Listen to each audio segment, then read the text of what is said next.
In this video, we're a nurse during World War II. Our husband is part of the resistance and he's been caught and is being held by the Gestapo. We're trying to get him back. It's a choices matter game where the choices truly matter, and this game absolutely tore me up. Strap in, you're in for a ride with the rest of Gerda, A Flame in Winter. They build the characters and I think the payoff is really worth it. So grab a hot drink and maybe some popcorn and enjoy this amazing story with me. If you enjoy this game, please do leave a comment and a like, as it lets me know that you like these big long playthroughs with slow unfolding stories, and I will do more of them. Let's begin.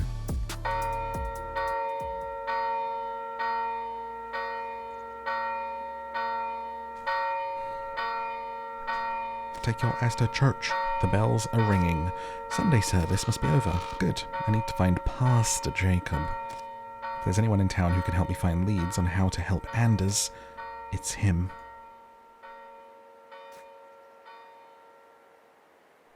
I have to say I'm really glad that this has let me continue from where I was and not having to replay the whole thing. So we can just follow on from our previous videos. There are still quite a few people out in front of church. Have they already heard about what happened at the clinic? Maybe this was a bad idea. Put yourself together. They don't know what happened. They don't know you were there. You just need to find the pastor.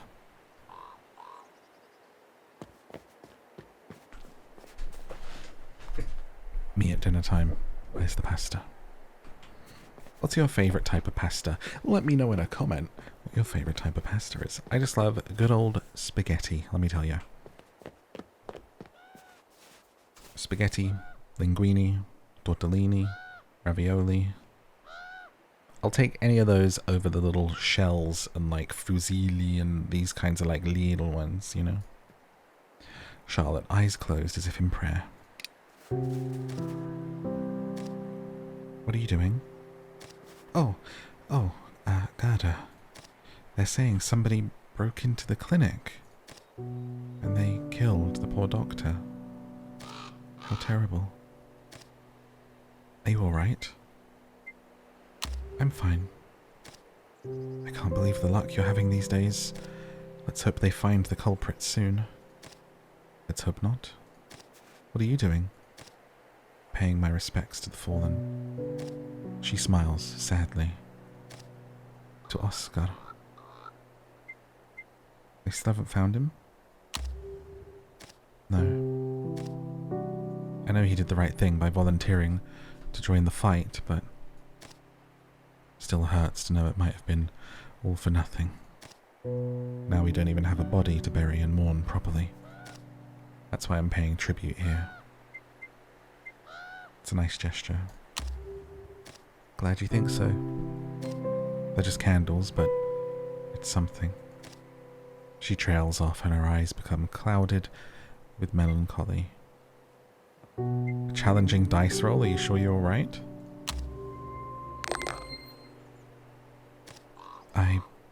Sometimes I can't help but wonder if it was worth it. I've done everything Mama and Papa asked of me. And yet they never looked at me the same way they did him. It wasn't until I became secretary to the criminal inspector that they finally seemed to see me at all. Then we received the news that Oscar had gone missing, and all they could talk about was his heroic sacrifice. It made me so angry. Sorry, that was a terribly selfish thing for me to say. Please, Gerda, just forget I said anything. I must be on my way. Nice seeing you, cousin. I will steal your candles. The candles that Charlotte put here flutter gently in the wind. Snuff it out. So rude. Take unlit candles. We might need these. Yoink.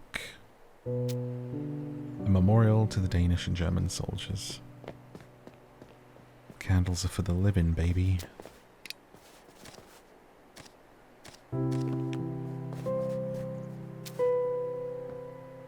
Looks like he's trying to mount his bike.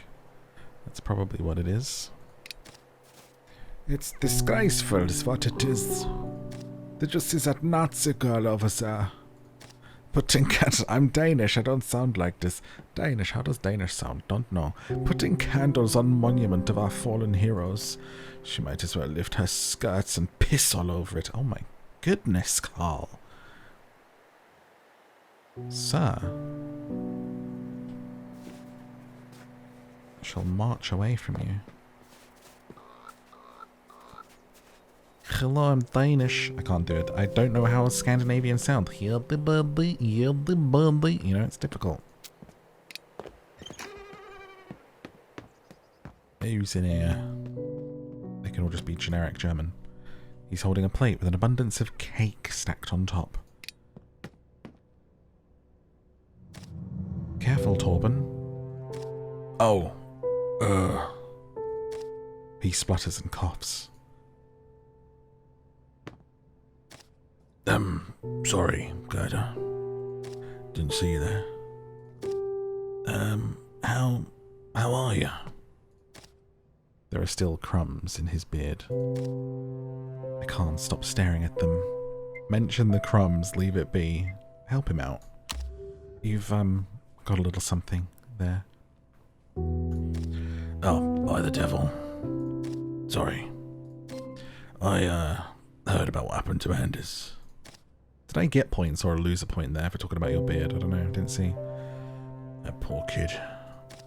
I never thought.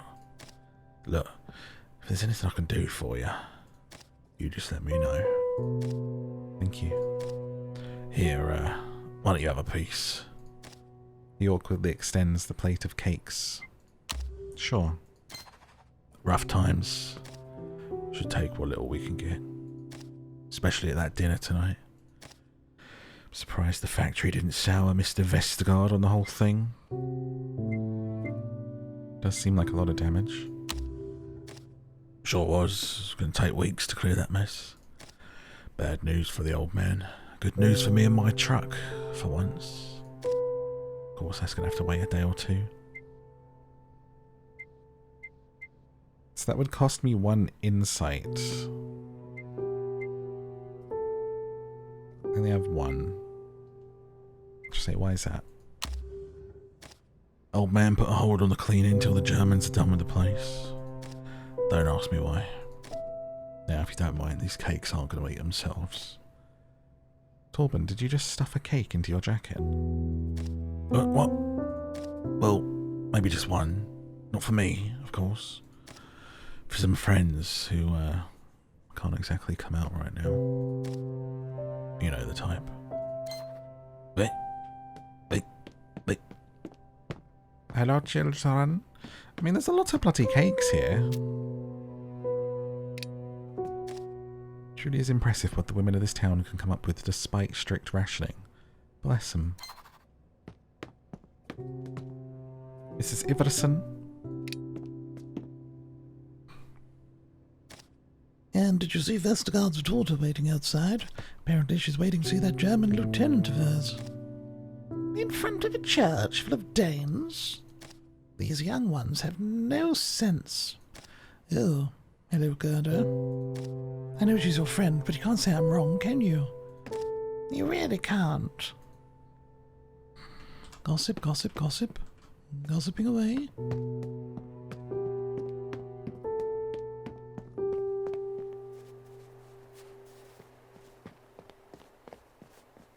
Frau Sommerfeld. Her smile is filled with warmth. It makes me long for simpler times. Gerda. Goodness, are you alright? We heard somebody broke into the doctor's clinic last night. Poor old man. What's happening to our town? A man killed, just like that. Unheard of. He may not have liked us Germans very well, but doesn't mean I ever wished any harm to him. How was the sermon? Marvellous. Our pastor really has a way with words, and he's been kind enough to continue his sermons both in Danish and German. Ah, das ist sehr gut.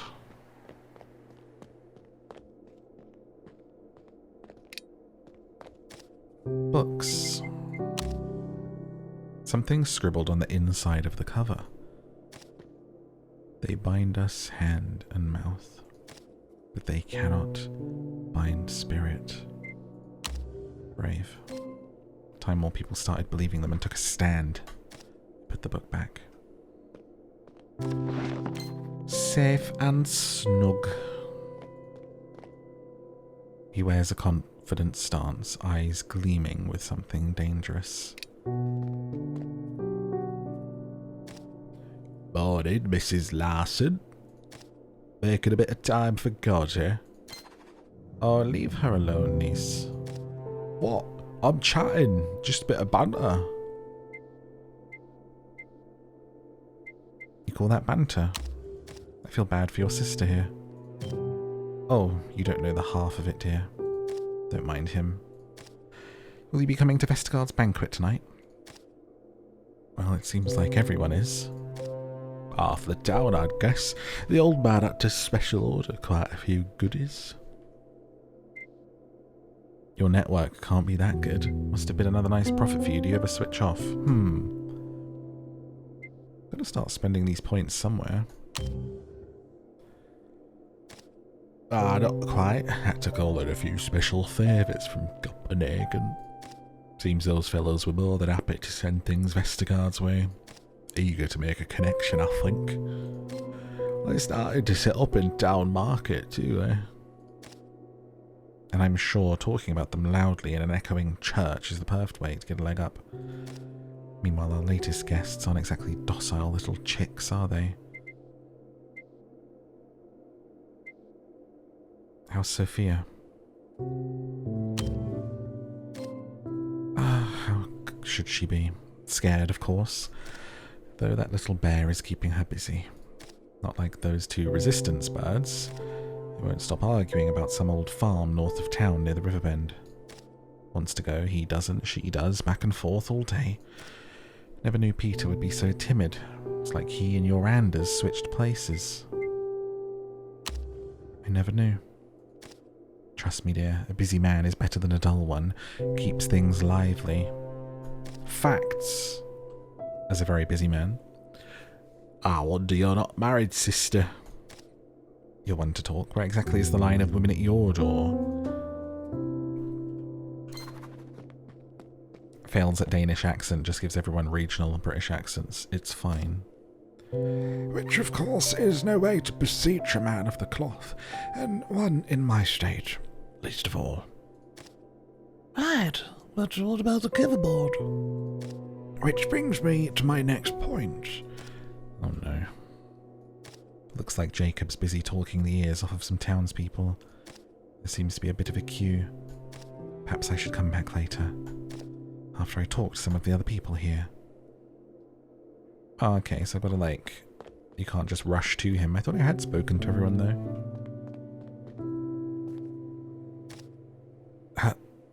Harold? Am I seeing ghosts? For a moment, I thought... Must have been my imagination. Snap out of it.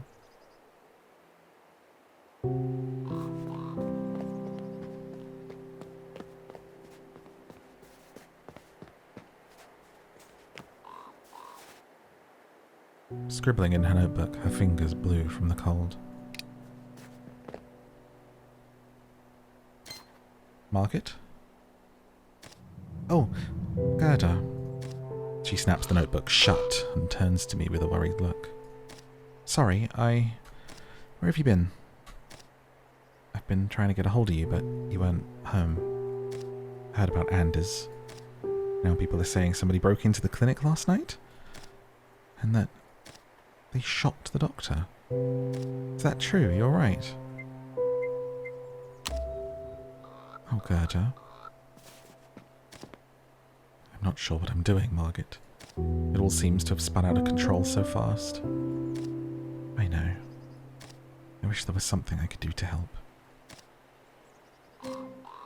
What about you? I've heard a rumour. I didn't do it, though. What are you standing out in the cold for? Oh. Waiting for Wolfgang. We're going to have lunch together. He said he would pick me up in his car after the service, but he's a little late. You must really like him. She smiles, her teeth chattering. I do. It's nice to see her happy. I can't help but worry what the future looks like. Oh, you know what? Come to our party tonight. My father will be there. I'm sure if you just talk with him, he'll be able to help with Anders. Do you think so? Of course. He's not without influence in this town. And the Germans certainly owe him a few favours, given how accommodating he's been. Could prove useful. He hasn't been courting their favour for nothing. And with the war going the way it is, I'm not sure they can afford to lose too many friends. At any rate, I think it might be worthwhile for you to attend. It'll be a very big social event. Indeed, like the whole town will be there. Well, you know my father. Not even war and occupation can deter him from throwing the party of the year. People could use a party these days. I do think it helps ease the tension, even if I'm not personally that inclined to participate. We hear the sound of a car driving up the road. Oh, he's here. And so is Reinhardt. Did he tell anyone about what happened? He was there. Fraulein Margit. Oh, and Frau Larsen as well. You must forgive me for being late. I had to finish patrolling the perimeter of the factory with some of my men. We must ensure that these saboteurs cannot endanger production again. Frau Larsen, I heard someone broke into that clinic of yours.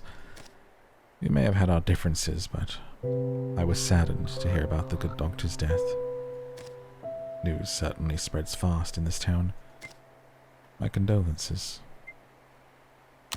Thank you. Rest assured, the Wehrmacht is doing everything in its power to prevent incidents like these from happening in the future. Fraulein Margit, would you do me the honour of walking with me for a while? Of course, but... She looks at me apologetically. You gonna be alright? It's fine, go ahead. Come visit me at the house later. We can talk more. Well, look who it is. His face scrunches into a contemptuous frown as he takes a puff of his cigarette. Can't believe I have to follow this dumb pup around all day. Ah, Frau Larsen. So we meet again. Are you come to seek absolution from the big man upstairs? I'm afraid you'll find heaven quite empty these days. Did you tell anyone? Pardon? Oh, you mean about that little unfortunate incident we had last night? No. I trust you've kept everything nice and quiet on your end. Sure would be a shame if people learned the truth about the law-abiding Frau Larsen. Breaking and entering into her own workplace. Pocketing medicine for her own use. Acting as an accessory to murder. No. I didn't do anything. Ah, come now. It's a little too late for you to be playing the innocent bystander, don't you think? At any rate, I hope yesterday's events have taught you to help the right people. Who knows how much worse things will go if you don't. I'll do what's best for me and mine. Of course, as we all should. Why, that's all I ever do, Frau Larsen, and I'm not dead yet. If you're interested in doing what's best for your husband, meet me at the town square this afternoon. I'm nothing if not forgiving. I don't know, we have a -6 with you. Don't think that's a good idea to go in with you at all. Reinhardt. Gerda, my child, I've heard the news. Poor Harold. He was such a dear friend. To think that he's departed this earthly plane, I always imagined I would be the first of us to go. Surely that request I made of you has nothing to do with this dreadful business. No, do not answer. Well, it actually does, doesn't it? Sorry, I just kicked my PlayStation 5 over. It actually does, because we were getting the penicillin for those refugees hiding out. Of course, it cannot have. I declare, it cannot. Now, let us speak of other matters. You look like you have a question for me. Yes, but perhaps we should speak somewhere more private? Why, of course. Follow me. Old man noises.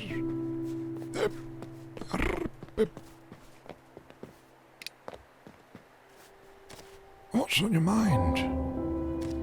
Tell me everything you know about Mr. Vestergaard. Mr. Vestergaard? But what? He's a powerful man with connections. He might be able to help Anders. I have to try and convince him. I'm afraid I do not know much more than yourself, child. The banquet tonight will be a treasure trove of information. But you must not attend empty-handed, my dear. The more we know, the better. Precisely. Mr. Vestergaard should be your first point of interest. I suggest you go around town and see what gossip you can uncover about that old profiteer. And then share it with me, of course. Of course. You'll be able to connect the dots better. You flatter me, child. I'm merely a humble servant. Oh, before you go, there's something I'd like to ask of you. Our friend from the south is eager to find a way to Sweden. Sweden! Could you stop by the inn, see if there's a way to help? I'd attempt it myself, but I fear my presence there would be too conspicuous. Think about it.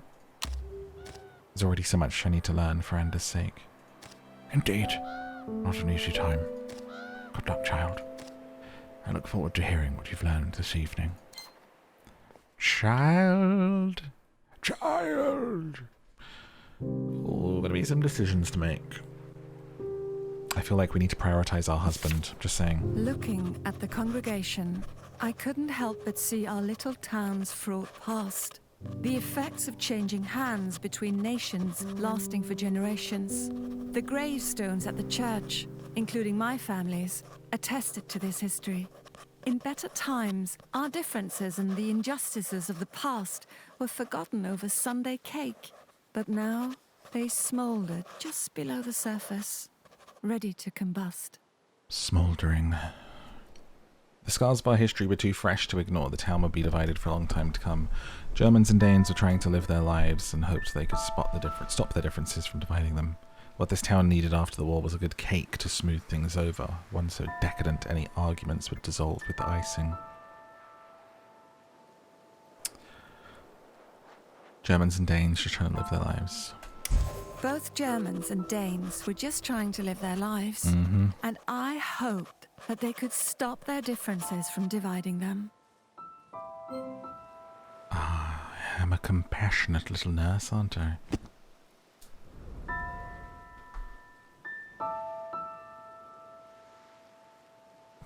The World War wasn't even that long ago. It's kind of crazy, really.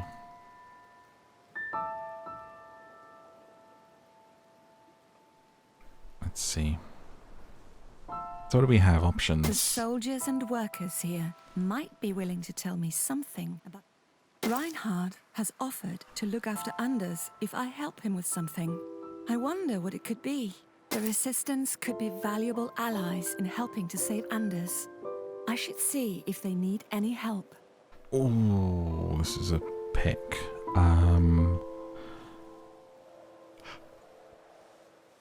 Do you know what? We're going to live dangerously. Reinhardt And we're going to go with Reinhardt to look after and see what happens.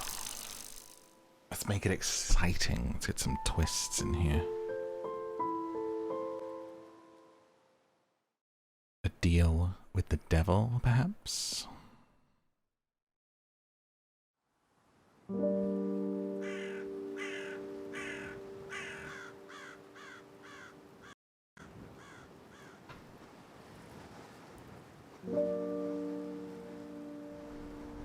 Okay.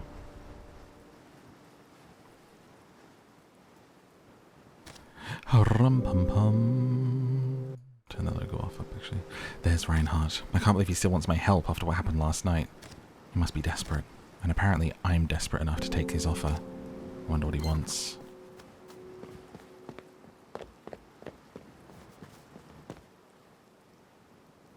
Well, well. Looks like the good nurse made it after all. Werner, give us a moment alone, would you? He and the lady need to have a word. You don't trust your own men? I'm not in the business of trusting anyone. Then why trust me? You'll see. I'll get right to it. Your dear Anders is meeting with the inspector tonight. Real nasty piece of work, that guy. Only he's real particular too. Doesn't like it when things don't work just right. Like, say, the lights. Quits real easy. You help me out here. I'll make sure there's a problem with the power just when they get started, yeah? What do you need? Simple, Larson. I got a meeting with some folks. Potential trading partners, you could say. Only I don't know much about them. Want to make sure they are who they say they are. What do I have to do with this? Plenty, assuming you want to help poor Anders. These folks ain't exactly talkative. I got no dirt. That's where you come in. I know how small towns work. Fellas come from out of town. Everyone starts looking, starts talking. You want me to do some listening? You catch on quick. Just find out what the townsfolk know about these guys. See if there's something I can use. Do you have anything for me to start with?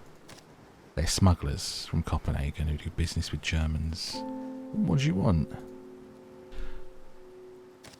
Oh, and Larson?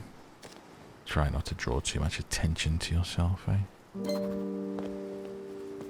A Gestapo investigator was planning on torturing Anders this evening. Okay, don't draw too much attention. Let me ask, isn't this my friend? Torben. Oh, Gerda. What's brought you to the market? I'm looking for help with Anders. From who? You heard anything about these new people in town? Dice roll. Do you really want to get involved in that? Sometimes it's better to know less. I think it's worth the risk to help Anders. Fair enough. Unfortunately, I don't know much. Gerda said they come in on a Zealand train last week. Probably from Copenhagen. Fancy types going back and forth to the capital like that. I've only been once in my whole life. I'd like to see the city. Habanera was a nice place to study, but I bet Copenhagen is bustling. True enough, but I've got some more errands to run. See you around. Apparently they're from somewhere up north. I already know these smugglers are from Copenhagen. This town needs to get better at snooping.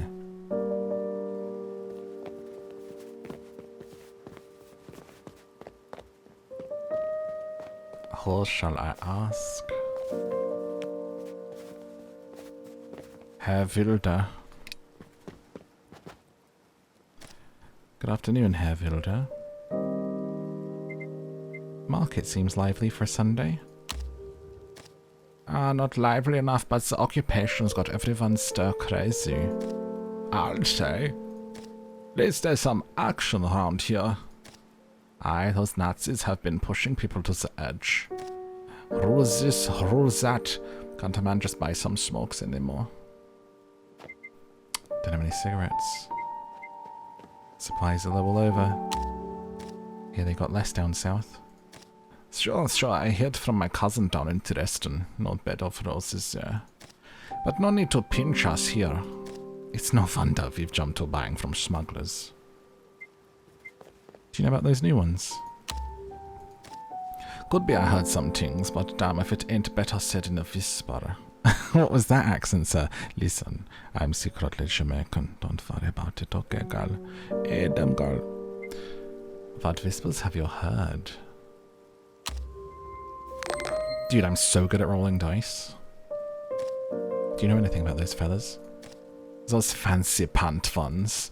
They're going around telling everyone they're tallow dealers. But with shoes like that, I got my doubts. Not a speck of fat on them.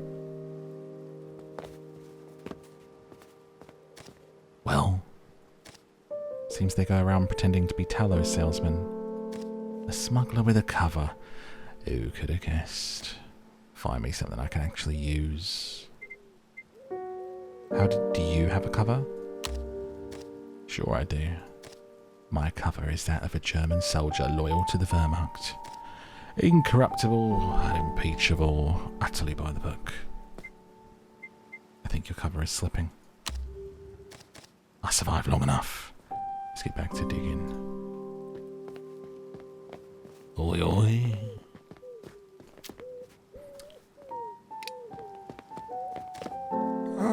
Gerda. I was just seeing if the store had any extra stock for our hidden little doves. Alas, there is nothing. The Lord continues to test my devotion. What's brought you to the market, child? Traders. Gerda, do not covet your neighbour's goods. Easy roll. What? That's the one I fail. The old man I've been helping literally this whole time, who I have 7 trust with. Goodness, Gerda, when did you begin to pry so much?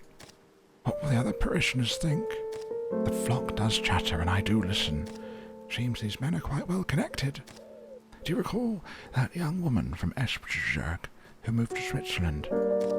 They're the ones who procured the necessary papers for her. Though I cannot say if it was out of goodwill or for the sake of some sinful profit. They don't strike me as good Samaritans. Indeed not. Tell me if you learn more. I can't believe that's the one I failed. Rumour has it they were able to get someone papers to Switzerland. Papers to Switzerland, eh? Now that might be worth my time after all. Planning a trip? Don't you worry about my plans, Larson. Just keep looking.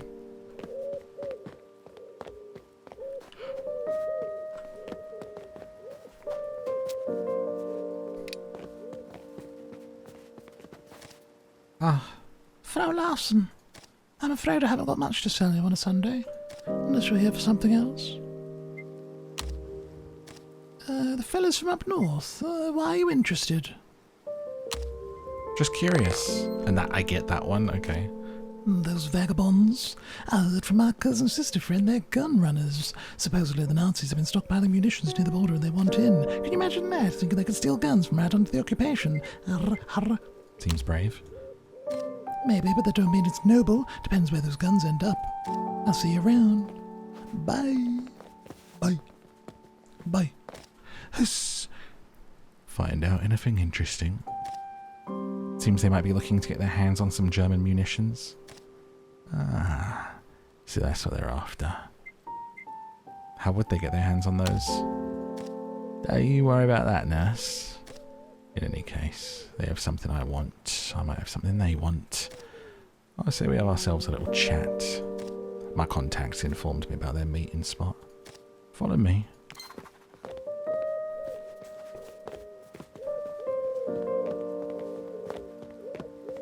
Yeah. Grinning from ear to ear. That can't be good. God, I hate small towns like this. Barely any action, just a bunch of pig farmers. I'm sure where you're from's great.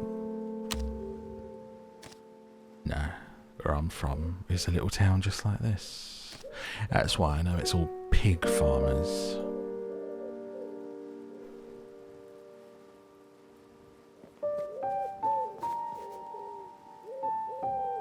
Nis. Hey up. I've forgotten his voice already. Never mind. Well, look at this little busybody running all over town. Practically beat me to market even. I've only been here 5 minutes. What on earth do you have to do here? I'm looking for new trading partners. What's this, Gerda? You don't trust me anymore? I'm aghast. Who else could you possibly want to trade with? How about those new guys? Oh, that's a nut I've not been able to crack yet. Don't know much about those blokes, but I applaud your initiative. We might make a smuggler out of you yet. Did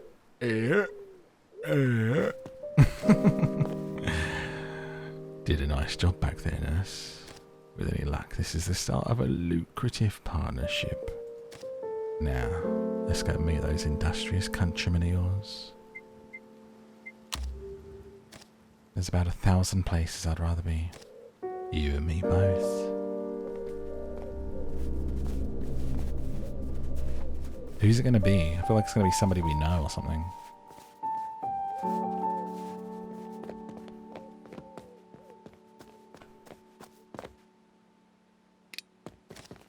Smugglers should be here any second. Are you ready? Let's wrap it up. Yeah, when these fellas get here, you just sit back, understand? Then why am I even here? Folks are less likely to hurt a nurse. Keeps things civil. Just let me do all the talking. I guess we wait. Guess we do. Where are these guys? Never trust a man who arrives on time. Guten Tag, du bist Reinhardt. Oh Christ, is that supposed to be German? Reinhardt, yes I am Reinhardt. I didn't realise this guy could barely speak German. Is he making fun of us, Wilstrup? Who's to say, these Germans have peculiar sense of humour. You ma'am, do you know what that man is saying? Ooh. He's surprised you don't speak German. I come from Copenhagen, why would I speak German? Even though I'm speaking now with this German accent because it's just... man voicing me doesn't know how to do Danish accent, it's fine. What are you two talking about? Look, Larson, here's a new job for you. Translator. Ask him if he really got papers for that woman who went to Switzerland. Did you really help a woman get documents to reach Switzerland? Why, ma'am, some things like that would be illegal. It would take an impressive individual to procure such documents in its current climate. I can only hope people think of me with such esteem. We are but simple businessmen. Of course. Tell me, does this Wehrmachtsfriend of ours really have access to the German guns? Guns? He wants to know if you can get guns. I feel like I could like try and get him killed here or something, but I want his help for Anders, so I guess I'll do it. Otherwise, why did I even come here, right? Of course I can. How do you think your resistance friends got their hands on German guns, eh? Down to business. These fellas seem like they're worth dealing with. Seems like we're on the same page. Can't be seen talking out here for too long. Let them know. We'll talk more at the banquet. He'll see you at the banquet tonight. You can work out the details then. Until this evening then. Auf Wiedersehen, Herr Reinhardt. Auf Wiedersehen.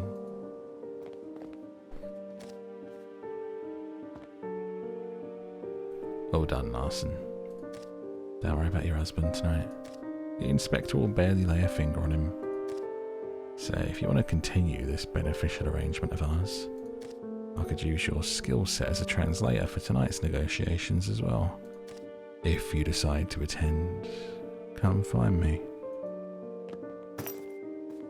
Conspired with Reinhardt. Remember, Gerda, you're doing this for Anders. Yes, we are. For Anders. It's all for Anders. We've got to save our husband. Love above everything. And also saving people's lives around us, but otherwise, love. They danced around the system. skirting guards and checkpoints, making papers disappear and reappear as needed. They moved vast quantities of goods throughout the country, but along the way they hurt people and endangered lives. Reinhardt was eager to work with these smugglers from the north because he knew what they could offer, and I, in turn, knew what he could offer me. Was it worth the price?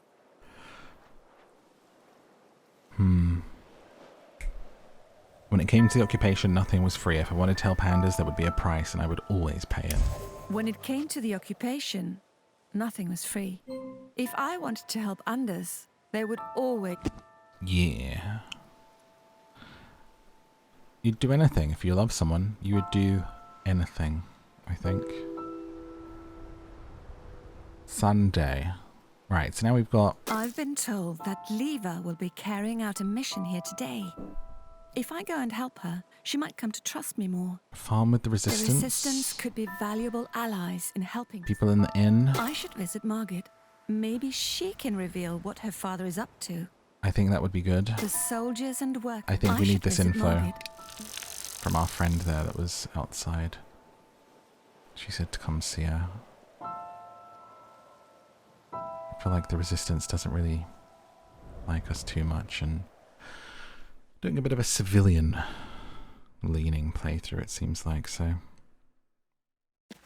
let's get the goss on her dad. Daddy Vestergaard.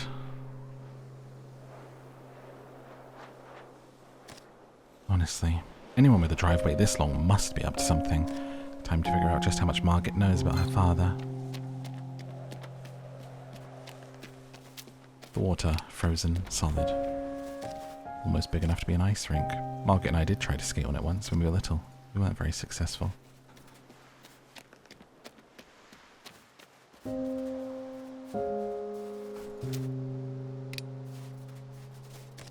I can see the horses moving around in their stalls, and one of Mr. Vestergaard's cars is parked in here as well, not lacking for means of transportation. Leaving little footprints in the snow, walking my way up to the door. I have knocked on this door many times throughout the years.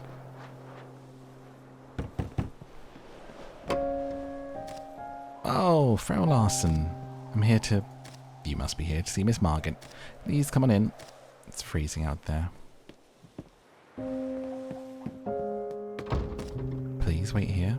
I'll go fetch Miss Margit. Margit? Margit? Don't know how to pronounce it. Baloney Bologna. The temperature is so nice in here. No doubt courtesy of Vestergaard's connections.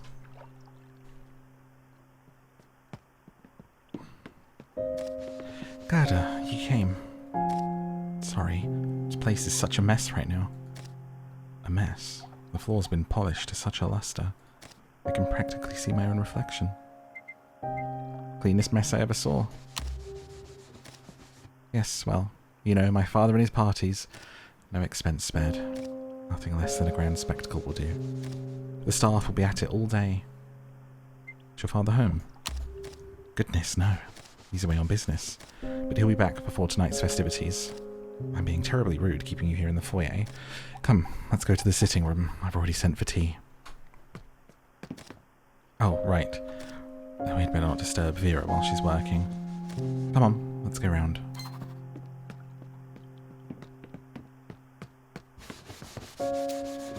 Fastidiously rubbing polish onto the door handle. I yawned, now you're yawning. Contagious, you're welcome. She seems preoccupied. How's the cleaning going? Same way it always goes. Do some here, more to do there, never ends. Oh, Mrs. Larsen. Didn't realise it was you. We haven't seen you around the house in a while. I, heard about your husband. Seems like the whole town has. Indeed, word travels fast around here. He's a hero, or a ruffian, depending on who you ask. And if I ask you, I think your husband could have picked a better target. Mr. Vestergaard might not be an angel, but he keeps plenty of people working. Myself included. And at a fair wage too. Better than fair. Maybe next time your husband can blow up a place that doesn't employ innocent Danes. Sorry. It's not your fault. Go on, Miss Margit's waiting for you.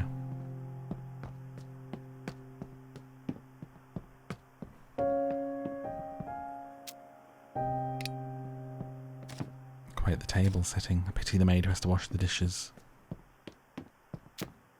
I wonder how many people they're expecting tonight. Her face fighting a losing battle against a yawn. You're welcome. Oof. Oof. You'll have to excuse me, Frau Larsen. I hardly got any sleep last night. You and me both, babe. If you yawned, you have to hit like and then leave a comment. It's the rules. You have to say yawn. No, don't say yawn in the comments, because then I'll think you think it's boring. Say like that. Just type it out. A piece of black fabric is sticking out from beneath the lid. No, we need a code word. You can't do that either. Type banana as a comment. Okay, thanks. Blackout curtains. Must be a nightmare for the servants to take these down every day. I suppose there are some laws even Mr. Vestergaard must obey. Mr. Vestergaard must obey. Mr. Vestergaard must obey. Please have a seat. I'll pour you a cup of tea.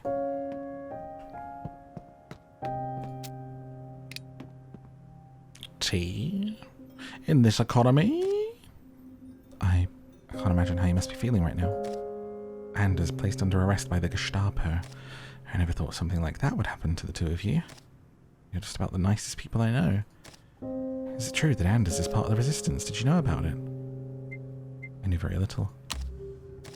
I thought he was only helping Peter with some small acts of protest. Illegal flyers and such. I never imagined he was involved in something as dangerous as this. Surely there must be something we can do. I feel so helpless. Not just because of what's happened to Anders. It's like the entire town is covered in prickly vines, and as much as I try to untangle them, they just keep wrapping themselves around us tighter and tighter. My dearest friend, it's not your job to fix the entire town. Don't ever think that. Here, have some chocolate. I've heard it's calming. The chocolate melts against my tongue. It tastes divine. Good, aren't they? It's... Margit looks about the room for a moment, a conspiratorial expression on her face. It's genuine cocoa. Father got them from some contacts in the... well, some smugglers, I think. Does he do that kind of thing often? Yes, suppose he must. We're not lacking for supplies in this house. But, you know, he really isn't such a bad man. His factory does put a lot of food on a lot of workers' tables.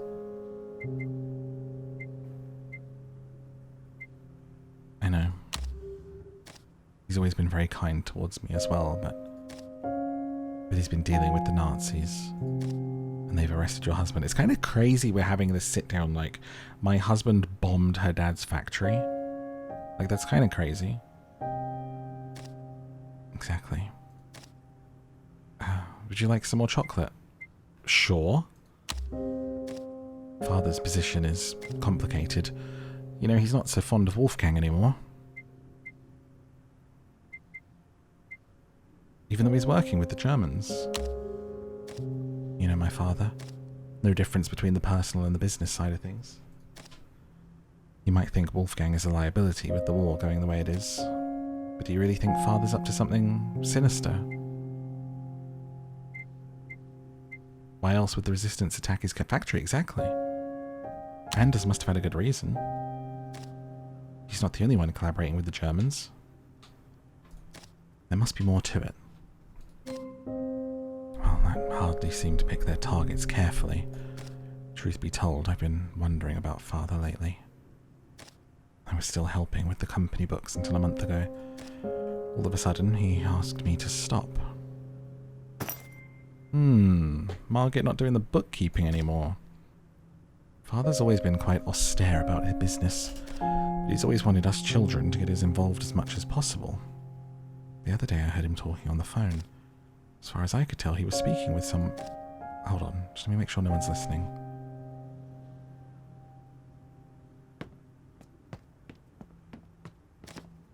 There are a lot of chocolates left.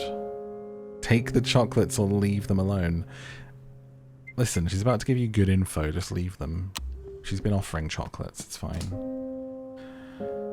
Alright, seems like we're alone. So from what I could hear, Father was talking to some merchants up north. Sounded like he was going to meet them later to finalise a big purchase. Heard him say something about a gold pig, a show of good faith. Like something out of a detective novel, don't you think? Intriguing. Why a gold pig? Perhaps something to do with Danish pork? Not sure. Have another chocolate. Alright. Since you insist. Wow. I'm just going to eat all these chocolates. I should be putting them in my pocket. I admire Father, of course, but sometimes I wonder if he's too caught up in whatever game he's invented for himself. You know, I started writing about him. And Wolfgang. And Jacob and the whole town. I don't know if it's much of anything, but I've got pages of it back in my room. Sorry, getting a bit carried away, aren't I? I'd love to see those pages. Really? You would? Of course. Alright, I'll go fetch them. I'll be right back.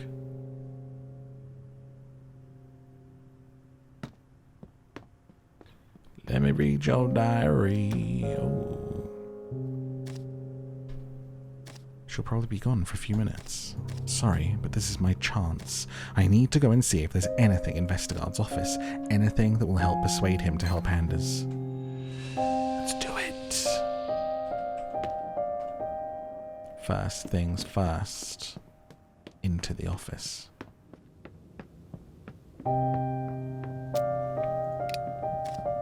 A book about potatoes.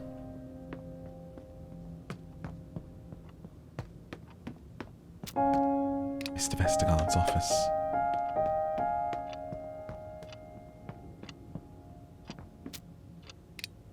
A strange letter. Letter addressed to Mr. Vestergaard. Something seems off. Dear Mr. Vestergaard, in order to make your dirty money, you have entered into an unholy alliance with Nazi state. I wonder if you'll be able to live happily after this war if you do not let something other than money guide you. You should let your daughter read this letter if you have the courage. Awfully polite for a threat. Wonder who could have written this.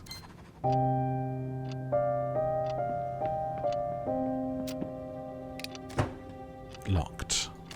I think Margit mentioned her father keeps a spare key in the library.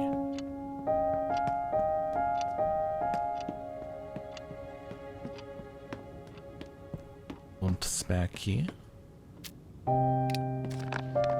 Must be nice to have so many books.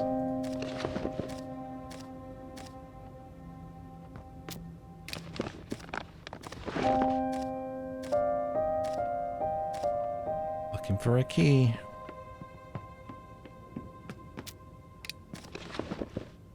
Books on economics. Got it. Come on, Gerda, pick up the pace. Don't get captured. What's this? A folder of paper sits inside the drawer, the German eagle on the cover, proud, taunting.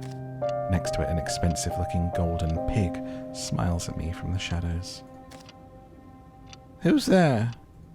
Is someone in Mr. Vestergaard's office? Oh no. She'll be here any second. Pocket the pig. The golden pig barely disappears into the bag before the maid bursts into the room.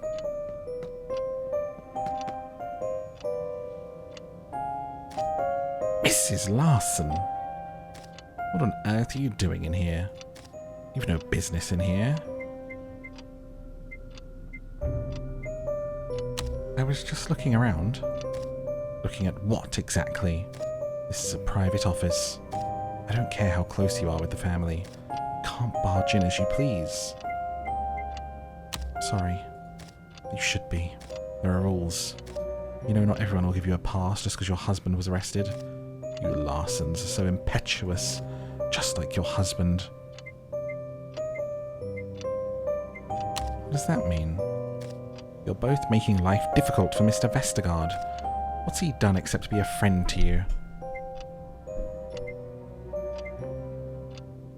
He's not exactly struggling. Easy enough for you to talk with your clinic job and your nice house. You middle-class folk have no idea what a job like this means to us. You want to act like the rules shouldn't matter. I can't afford to ignore them. What's in your bag, eh? In my bag? Gerda?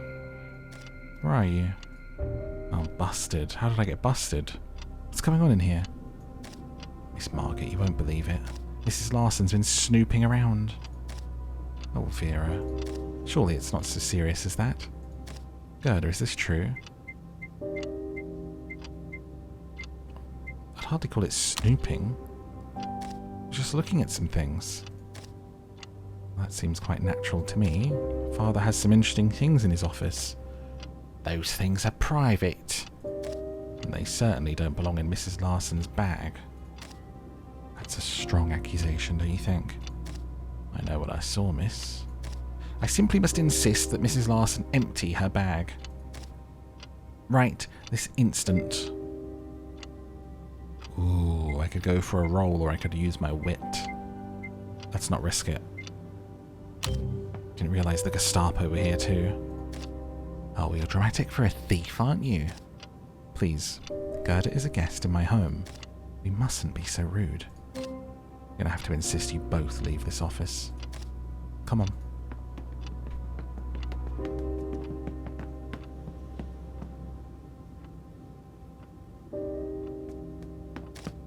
Good day.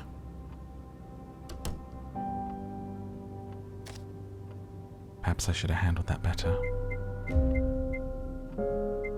You did nothing wrong. Perhaps you're right. Vera's been with us for a very long time. I know she's very protective of Father. You could have trusted me, you know. I'm as interested in what Father is up to as anyone else. As his daughter, perhaps even more so. What did you take? I'm going to be real with you, Margit. I trust you. I took the pig. I see. It's not even much to do with Father. Thought I could use it to help Anders. Well, if you think it will help, maybe it's best you leave for now. There's a folder lying on the table. Oh! Don't worry about that now. Oh, it's her stories. Ah, sorry. I like... sometimes you... when you click, it like rapid fires the dialogue. You have a lot on your mind. I'll see you at the banquet. Man, I don't know how else I could have done that better, but... I hope it was worth it. So I probably should have taken the other papers as well. Like, she did not seem impressed that I took the pig. I lost 2 relationship points with her, and... The Vestergaard Manor was a testament to one man's ambition, and it seeped through every corner of the building. Even when he was gone, his presence dominated the rooms. I had hoped to find something incriminating, but there was no clear evidence to be had. Only vague indications that riled my curiosity and threatened to strain my friendship with Margit. Blew it.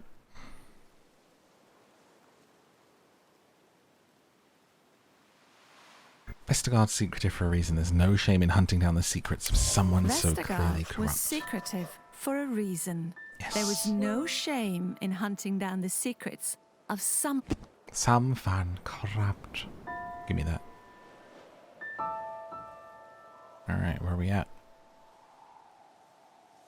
So I think I'm between... The Resistance could be valuable allies in helping the refugees or helping the Resistance. The Resistance... Like, that's the Resistance. I've been told that Leva will be carrying out a mission here today. If I go and help her, she might come to trust me.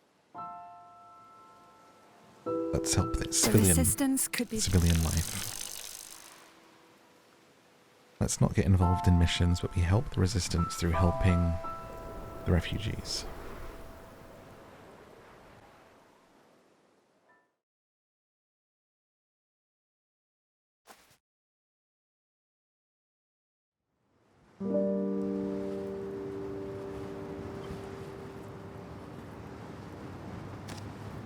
Really wondering how all of this is going to wrap itself up, honestly.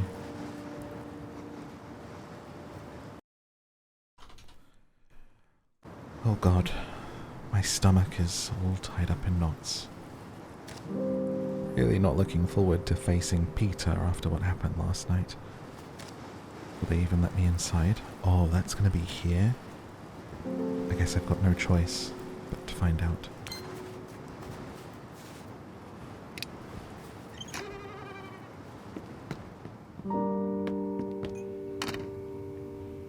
Bit quiet in here. Just a moment, I'll be right. Oh, Gerda. Is it just you?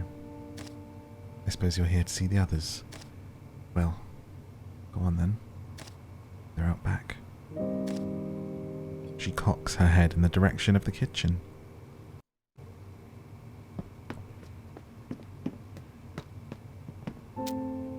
Old Carl. What are you looking at? Bulletin board. Mrs. Dahl is now taking new students to learn piano. A recipe for stewed cabbage. Alright, one last deep breath. Time to face the music. But we can't just... Gerda, you're back. Peter tells me you didn't show up at the clinic last night. Huh? You didn't tell her? No, I was... sorry. I had too much on my mind.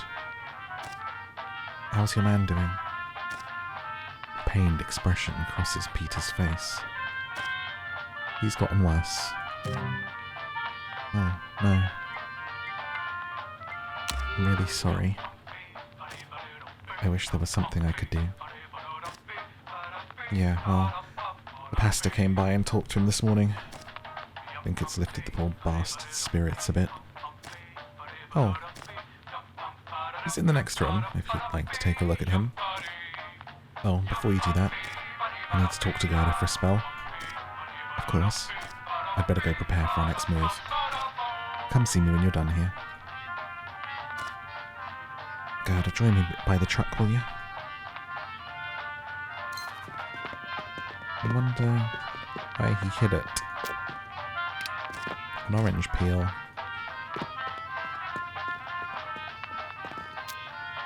His fingers are idly drumming on the metal frame of the truck door. You didn't tell her what happened? No, I didn't. I just want to forget that we ever went to that fucking clinic. Fuck, Gerda, I didn't mean to do it. You've got to believe me. But if that damn Nazi hadn't been there, if you hadn't... It was a mistake letting you get involved in all this. I think you should go home. No, wait. What, Gerda? Give me one good reason to trust you. And has trusted me. You should too. Then what the hell was last night all about? Why did you go alone?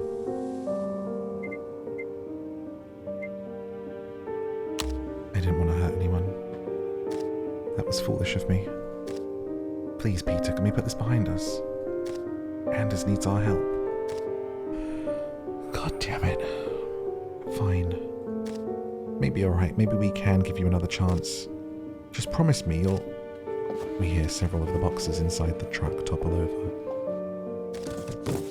The hell? Who's listening? It's that boy again. He stares at the both of us, his eyes wide with fear. It's the little Klaus. He attempts to bolt to the side.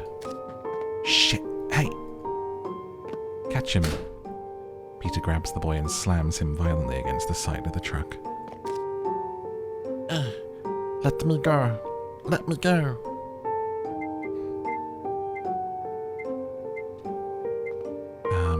What option? What are you doing here? Let me go, you traitors. Stop squealing and answer her question, you little shit. What are you doing here? I don't have to answer to you. Let me go, Arau.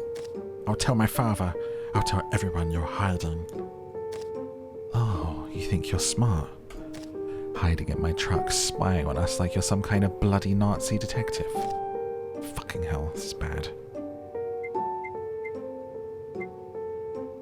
What are you going to do to him? Well, I can't very well let him scamper off now, can I? Look at his uniform.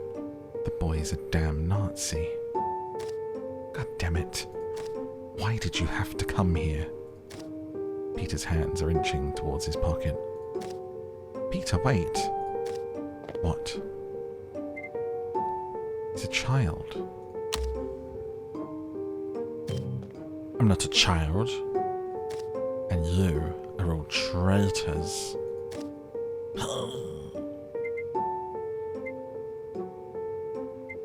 Peter, let him go. Heinrich, stop it. Hard dice roll. Listen, I can help you. These are decent folks. They won't harm you. Right, Peter? Nobody needs to die today. As long as this nobody doesn't do anything stupid. Heinrich stops struggling and slumps down. You'll make sure they don't hurt me, right? Of course.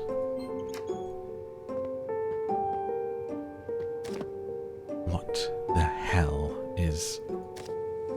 Lever's face turns pale as her eyes settle on Heinrich.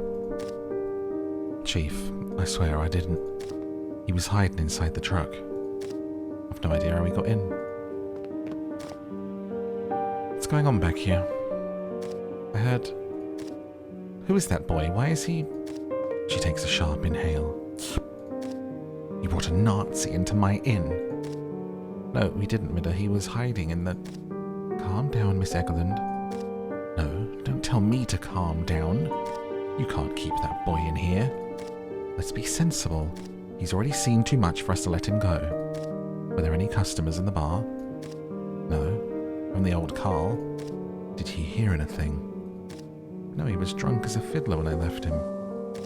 From experience, I'd say he hasn't heard a thing. Good. That means we're the only ones who know about this. Peter, tie up the boy until we figure out what to do with him. I'm on it. Miss Egeland, let's talk. Esther is eyeing Heinrich nervously. Are they going to keep him here? You think that's the plan? They never stop following you, do they? Mama? Ugh, nein. Sophia, what are you doing out here? Get back into bed. Mama. This boy's got all the secrets. Heinrich looks defeated.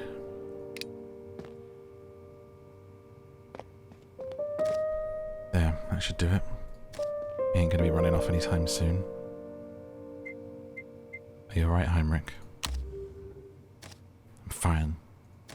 They'll find me, you know. And then you'll all be sorry. Shut your trap, kid. She's trying to calm the agitated innkeeper. Risking both my livelihood and my life for you lot. I won't stand for it. I want him out of here.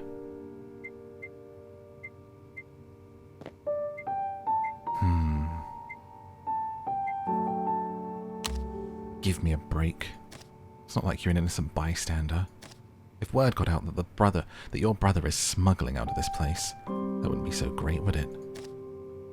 Indeed, it wouldn't.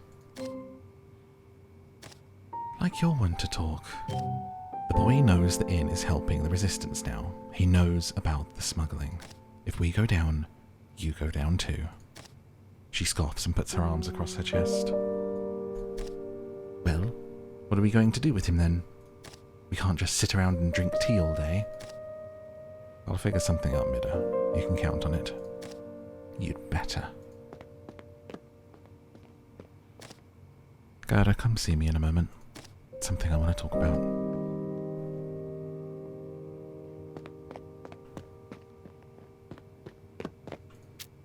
Stroking her daughter's hair soothingly. Oh, mein Schatz. How many times do I have to tell you? When I tell you to stay somewhere, you need to stay there. Until I tell you it's safe.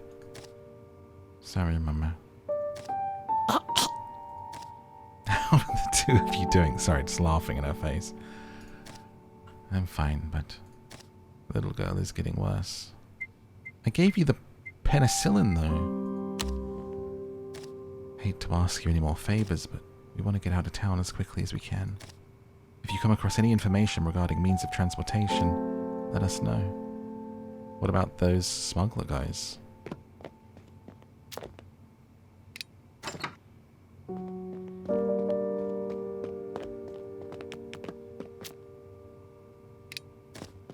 What a mess. You wanted to speak with me? Yes. Peter says you're friends with Vestergaard's daughter. I assume that means you'll be attending the old profiteer's party tonight. That's the plan. We've received a tip that's too good to pass up. A citizen sympathetic to our cause is planning to deliver valuable information at the banquet. Clearly, Peter and I can't attend ourselves. Our plan so far has been to send Torben.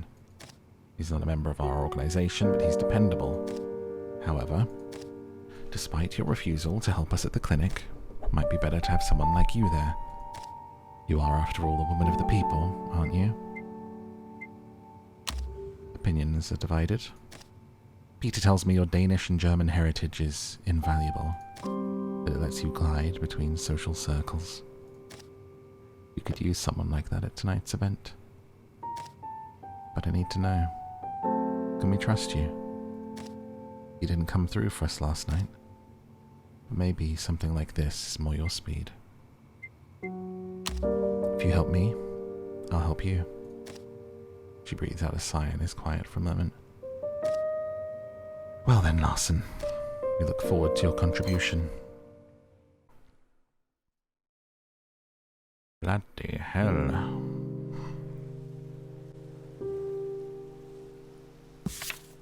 At the front, soldiers shoot at other soldiers. In the air, pilots bring down rival airmen. And on the sea, sailors hurl volleys at enemy ships. But here in Tinglev, our resistance had been forced to capture a young boy who would reveal their whereabouts. It's hard to see what else they could have done, but my stomach churned at the sight of an imprisoned child. Was it right to hold him like this? How can they ever let him go? You know? The boy was old enough to have chosen his ideology, old enough to be held accountable for it. I don't know. Kids, you know? Easily swayed. I don't know if you can hold stuff against kids, really. Kind of stuff being taught from a young age by ignorant parents. The cost of war was never cheap, but the alternative was devastating and necessary price. Poor boy was a victim of the Nazis in his own way. Wrong to punish him for the sins of his father. I kind of agree. I don't believe it, like, absolves entirely the wrongdoing of someone, depending on what they do. Like, wrong to punish him for the sins of his father. Like, if somebody does something really terrible, like, they still have to be punished, but I think the boy is a victim still. This poor boy was also a victim of the Nazis in That's his an own interesting, way. an interesting one to think about, It was wrong though. to punish him for the sins of his father.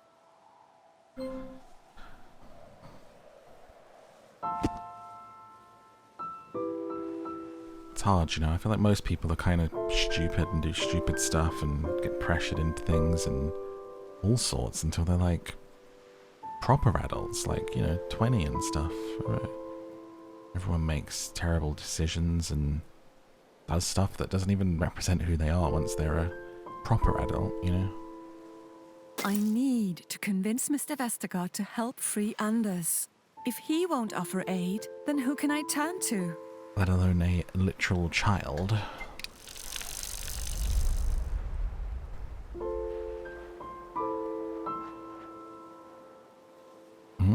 What's this? There's something up ahead. Oh. A chance encounter. How exciting.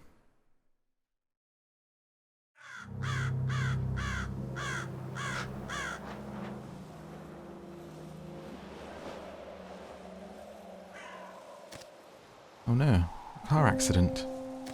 I need to get to the banquet, but I can't just bike past. I should see if there's anything I can do. We are a nurse, after all.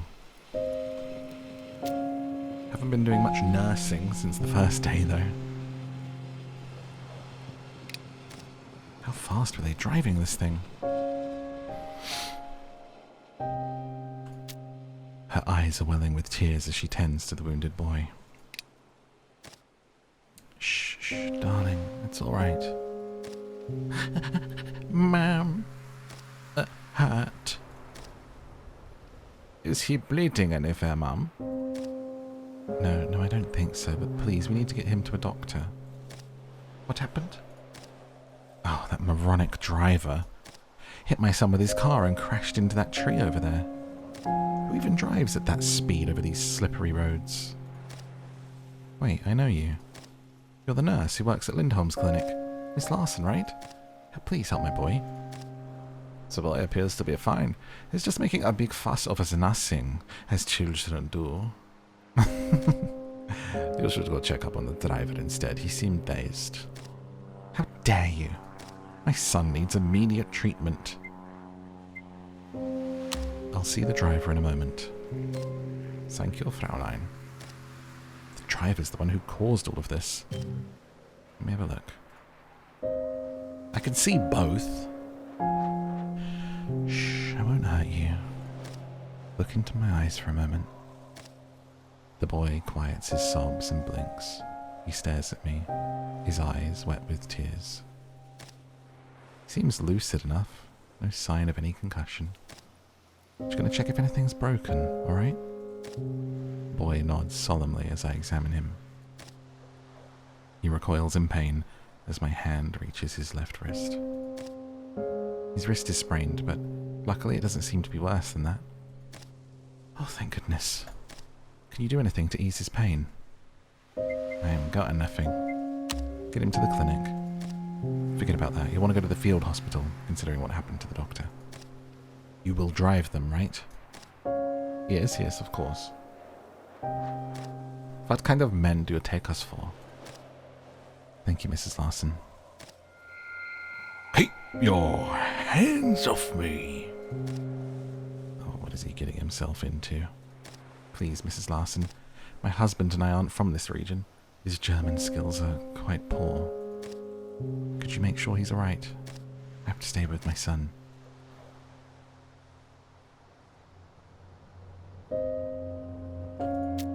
His face is red and splotchy with anger.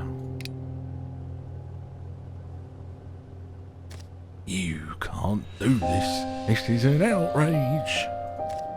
Sir, calm down. I don't speak Danish. I can't understand a word you're saying. Goddamn foreign soldiers. You're German. Why aren't you telling him what happened? Tell him it was your fault. I'm sorry, but What's going on here? Ask in Danish. Excuse me. Seems to be the problem. The Danish father turns to me, relief on his face. Finally, a voice of reason. My dear lady, would you happen to speak German? This soldier keeps ignoring everything I say, trying to pawn this document on me, which looks like a fine.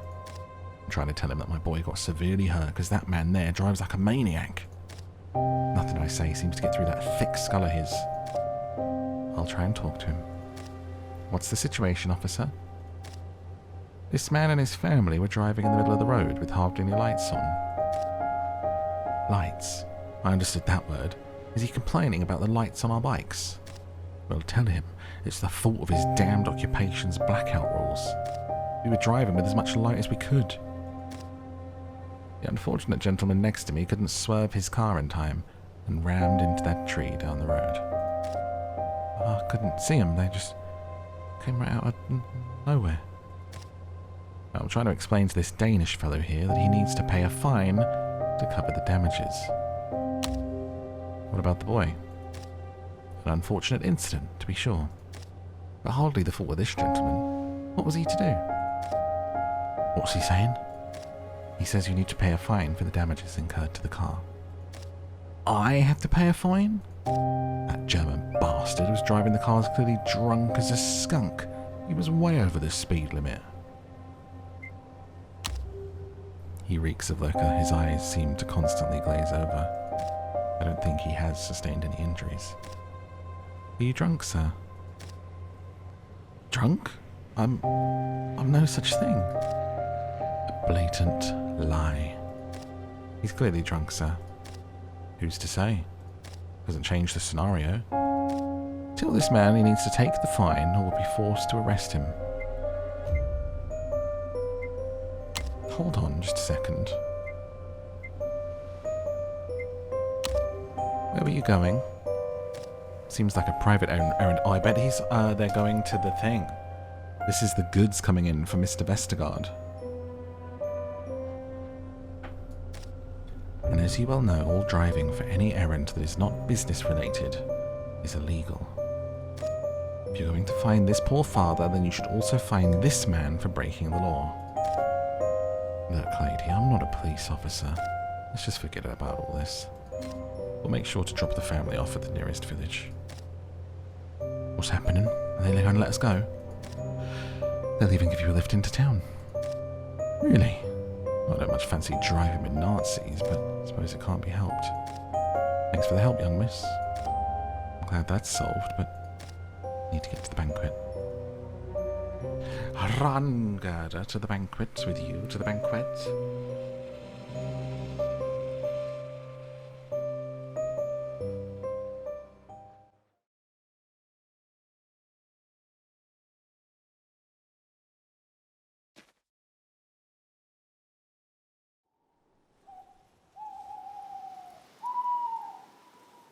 Owls. Seems the entire town's arrived for the banquet. This is my best chance to see if Mr. Vestergaard will help Anders. I have to convince him. Fein und dein.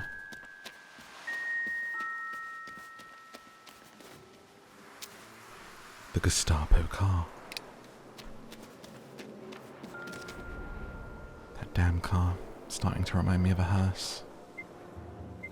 Scratch the car, leave it alone, live dangerously. Whoops. I feel like that's going to come back to bite me.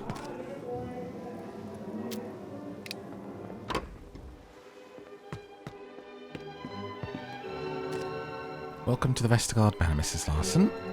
May I take your coat? I can hang it myself. No, I must insist.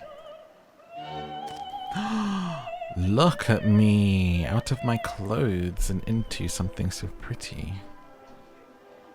Well, don't you look nice? Oh, Gerda, so glad you're able to attend. I know you might not be in the mood for revelry at the moment, but this will be a great opportunity to convert Mr. Vestergaard to your cause.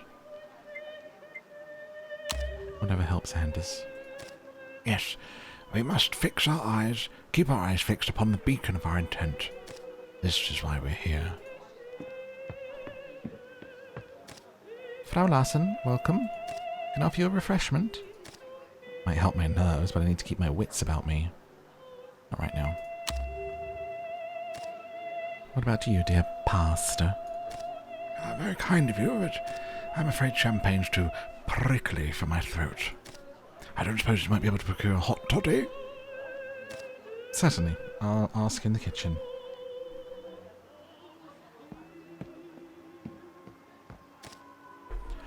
Remember, however that Vestergaard enjoys a good sparring match.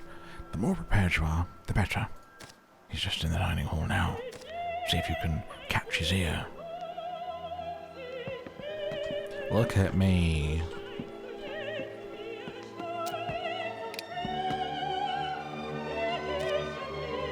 Well, I do believe the Reich has brought some much-needed order to the area. But can they maintain it with how the war is going? Our nation's great enterprise is certainly at a challenging juncture. But rest assured, Mom, the German spirit will prevail as it always has. Sorry. My throat just dried out whilst talking. How fortunate for all us Danes who can't manage ourselves, apparently. What do you make of this divine German spirit, Gerda? Who do we want points with? Means different things to different people. I wish it meant a bit less hassle for me at the station. The occupation has me filling out so many extra forms. I think in time you'll come to see the value of our patronage. Wolfgang, there's Mr. Vestergaard. I'm afraid Mr. Vestergaard is in the middle of a private conversation. If you'd like to speak with him, you have to wait till after dinner. I believe Miss Margit is in her room. Or until dinner, excuse me.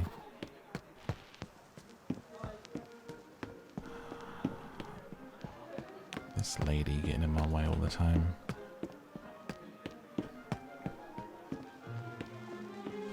Just walking so awkwardly around the party.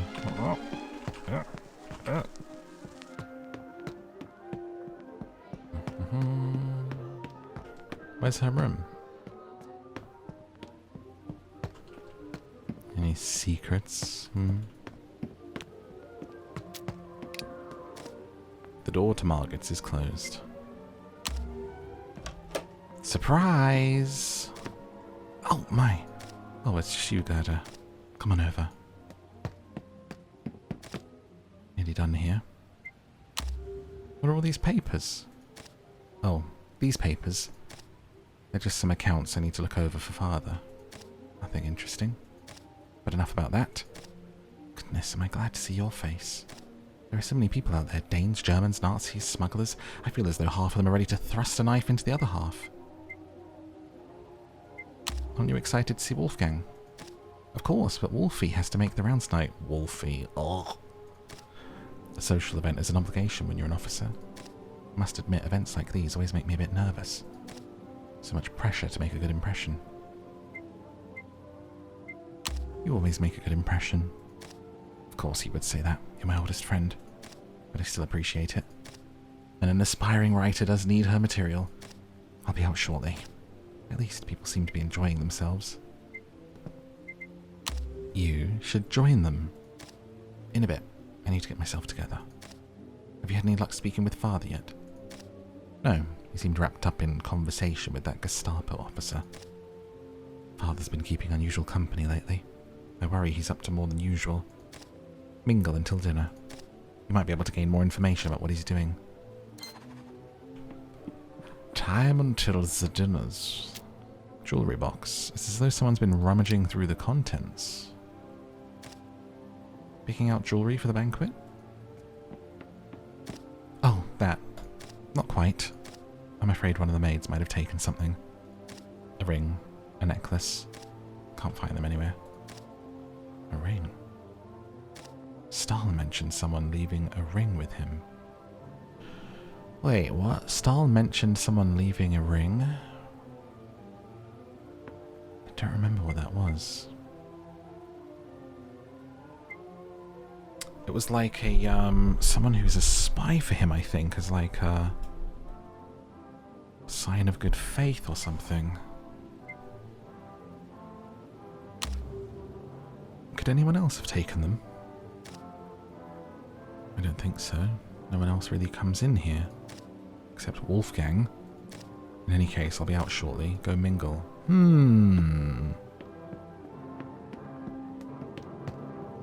Interesting. Stahl. Ah, Frau Larsen. You made it after all. This is quite some manner, don't you think?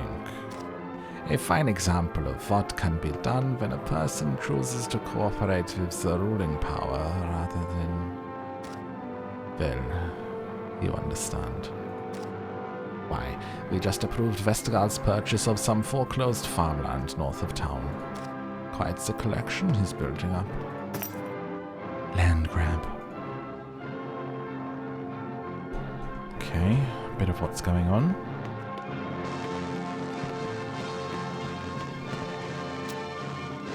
Papa! Oh, Gerda. I'm learning so much about the other guests. He doesn't like to talk about it, but did you know that Wolfgang served under Rommel in the African campaigns? That must be quite an adventure for such a noble young man. If I were young again. He doesn't talk about it, but it turns out Wolfgang served in the African campaign. Okay.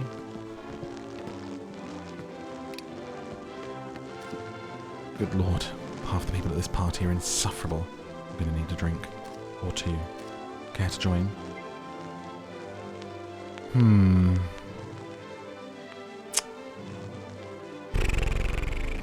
don't know about that. I'll pass, I think.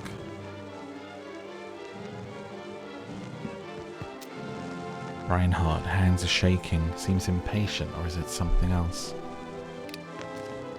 Well, well.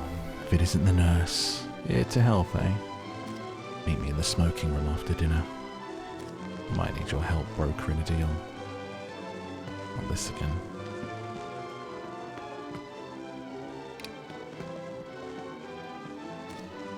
Golly, this sure is a big house. Do you know who fellow who lives here? Sure do. You must visit here all the time. Lucky. How many bathrooms do you think they have? A bunch, I bet.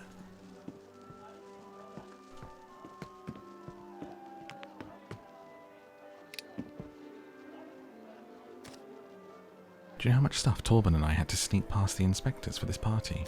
These damn rich folk think they can get whatever they want. Small things, big things, doesn't matter. Did you hear the new rumour about Vestergaard's factory? It was made on land allotted for a park. Good grief. Vestergaard's factory is a local institution built on land supposed to be for a public park. Okay.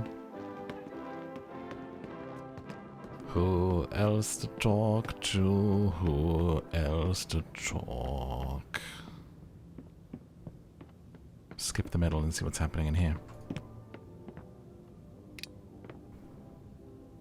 Have you seen Vestergaard's library? So many first editions. To think I sold him half of them. And, Gerda. So he scratched that Gestapo car through the window. Busted! I'm not a fan of the occupation, but be careful. You never know who's watching. You're right. It wasn't worth the risk. Oops. Torben. Gerda, what do I sound like? It's Torben. I'll go with this today, I think. Did you see the maids carrying the plates past dining hall? Quite a spread the old man has. Too bad we won't have time to enjoy it all. I might need your help after dinner. Come meet me in the library. Okay. Frau Larsen. Fancy another refreshment? I feel like those are a boost, maybe, but I want to be sober. He reminds me of a toad, ready to gobble up whatever he can get his hands on. Well, look who showed up in finest evening gown. It almost like your husband wasn't rotting in a jail cell. Shut up, Nis. Easy there, Gerda. Wrath is a sin. Can't a fella make a joke anymore? Everyone here is so uptight, especially that Wolfgang. Must have gotten real grumpy losing all his pals down in African campaign. But he doesn't like to talk about that. Whoops. You already have that information, you fool. Gerda, what a lovely dress you've got on. So glad you could make it. Can you believe the size of this place? It's no wonder Vestergaard's enough money to buy up all those farms north of town. Okay, just repeating the same rumours now, are we? Off to dinner. Suppose I should join the others. Oh, do das little snoops. Do a little teef. Oh, wrong room. Ah, there's our final guest. Please, have a seat, Gerda. We can begin the feast. Who am I sat with?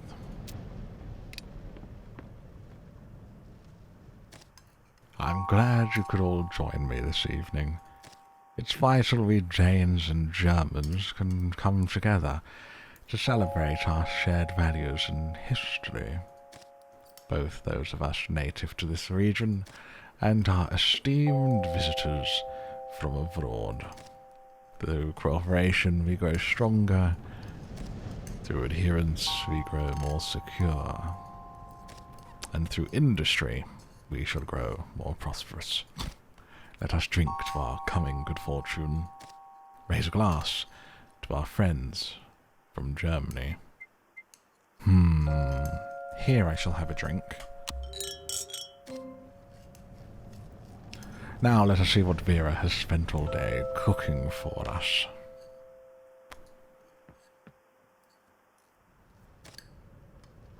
And you'll see that's why Hitler's ascent was inevitable. There was really no other way for the situation to resolve itself. That's ever so insightful hairstyle. But what if the moderates had managed to form a coalition sooner? The party's victory might have been delayed. I hardly think that likely. Well, perhaps we'd better hear the opinion of a more neutral party. What say you, Frau Larsen? Oh, who do I want points with?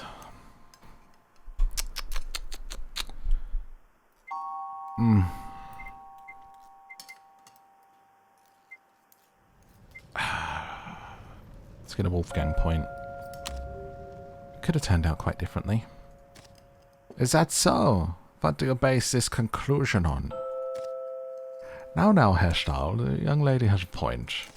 If just a few people had made different choices, we could be having quite a different conversation right now. Then I am glad those choices were not made. Might I suggest another toast? In the name of the glorious Reich. Here, here. Here, here.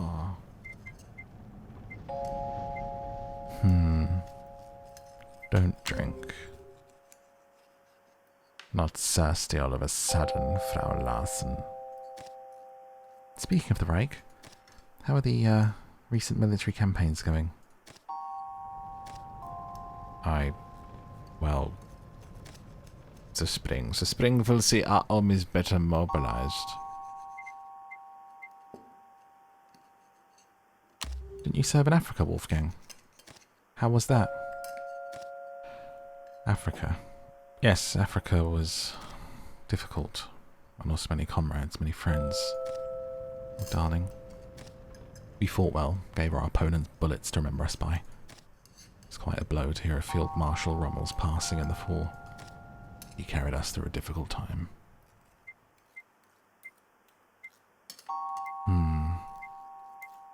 I've heard some foul rumours about him, and a plot against Hitler. Slanderous lies, all of it, spouted by our enemies to divide our attention. There are certainly many grand dramas unfolding in this war, but I'm happy our little town is playing its part, both in manufacturing and in receiving so many refugees from Germany. Hear, hear, my countrymen are most thankful for the Danes' accommodating nature. Why, in just 2 days' time, many displaced Germans will be passing right through your station. It's a good thing our little tingle is rather quiet. At least there's no artillery fire. No, but there have been some theatrics. A trend which I hope to end very soon. Your husband, Frau Larsen, is a prime example. Just yesterday, he was given an opportunity to help himself. Herstall! What the devil? Herstall, I must speak with you. Then speak, soldier. In front of all these people. Go on, spit it out. Oh, I'm not sure. Out. Visit. Your son. He's gone missing. Oh, yeah. We got the boy kidnapped. I forgot that that's this guy's kid. My son? Yes, sir, for some hours now. Right. Well, if you'll all excuse me, I clearly have some business to attend to.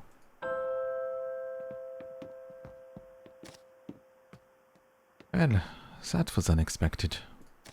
I'm sure the rascal has just run off on one of his infernal adventures. Indeed.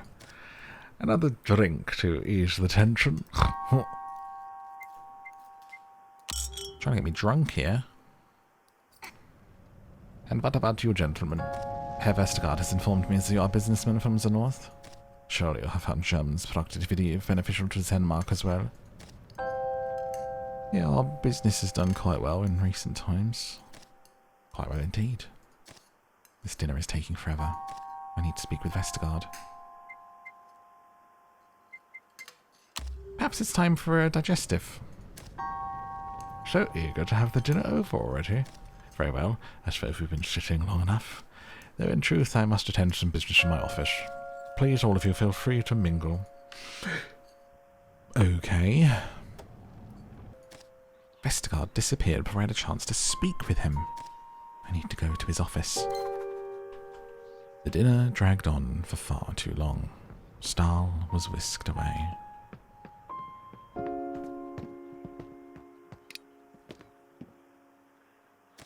That was certainly a lively dinner. Well executed by Vestergaard, especially given the rumours I've just heard. Rumours? It seems he's been helping various resistance groups, although never very openly. It seems he wants to improve his reputation once the war is over. Vestergaard's been helping the resistance.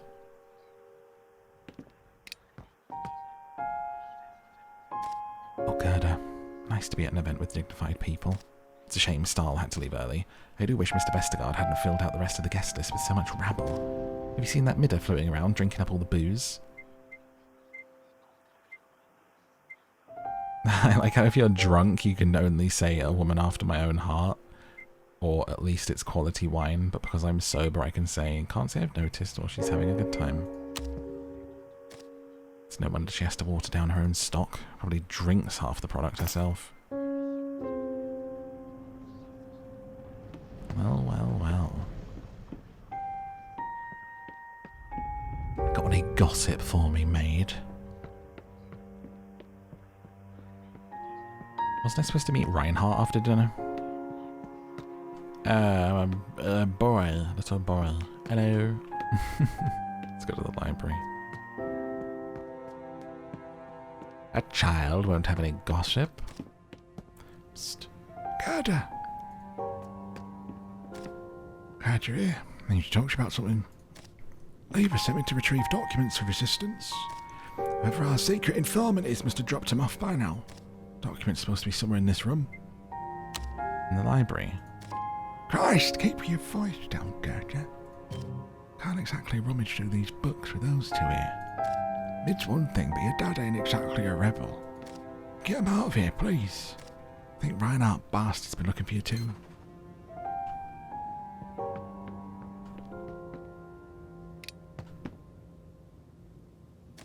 Sorry, Dieter, but you and your party friends can't have the meetings at the bar.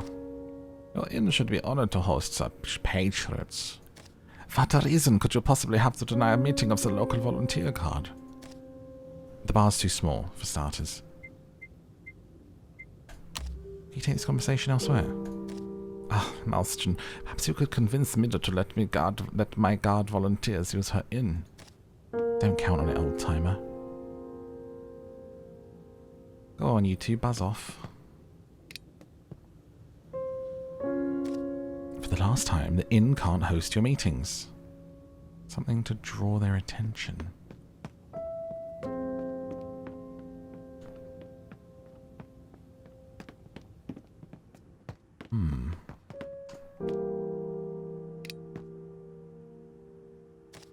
think I had too much pork. You did. You ate all of it before I even had a piece. I had to. Ma said the Mickelsons are getting rid of their butcher shop. There won't be any more pork. You dingus. The shop will still be there. Some German family bought it. Ow.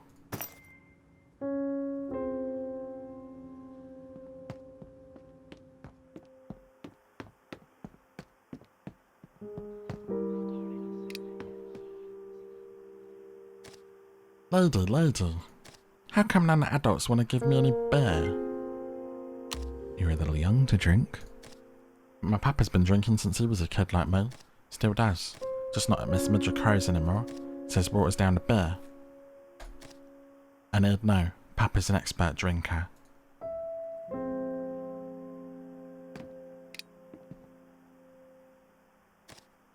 Oh well, if it isn't little Miss Deutschland. Say, since you're so chummy with the occupation, you wouldn't happen to know these rumours about Hans Meyer are true, would you? Word at the station is he can be persuaded to let things through a checkpoint for a price. Could be useful. They're all corrupt, aren't they? Sure seems that way. Well, enjoy the party. I'll try to. That's enough chatter. See if I can clear people out of that room and reach Vestergaard now. I guess I can't cause a distraction after all.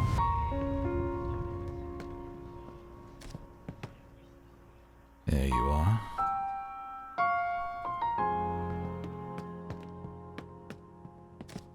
Listen here.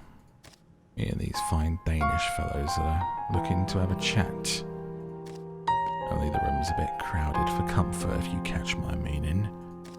Get rid of these two down there and you can translate for me, eh? Might be something in it for your husband. By the way, I saw that Torben dope wander into the library. Doesn't seem like the reading type. Must be up to something. Just don't let him gum up my business.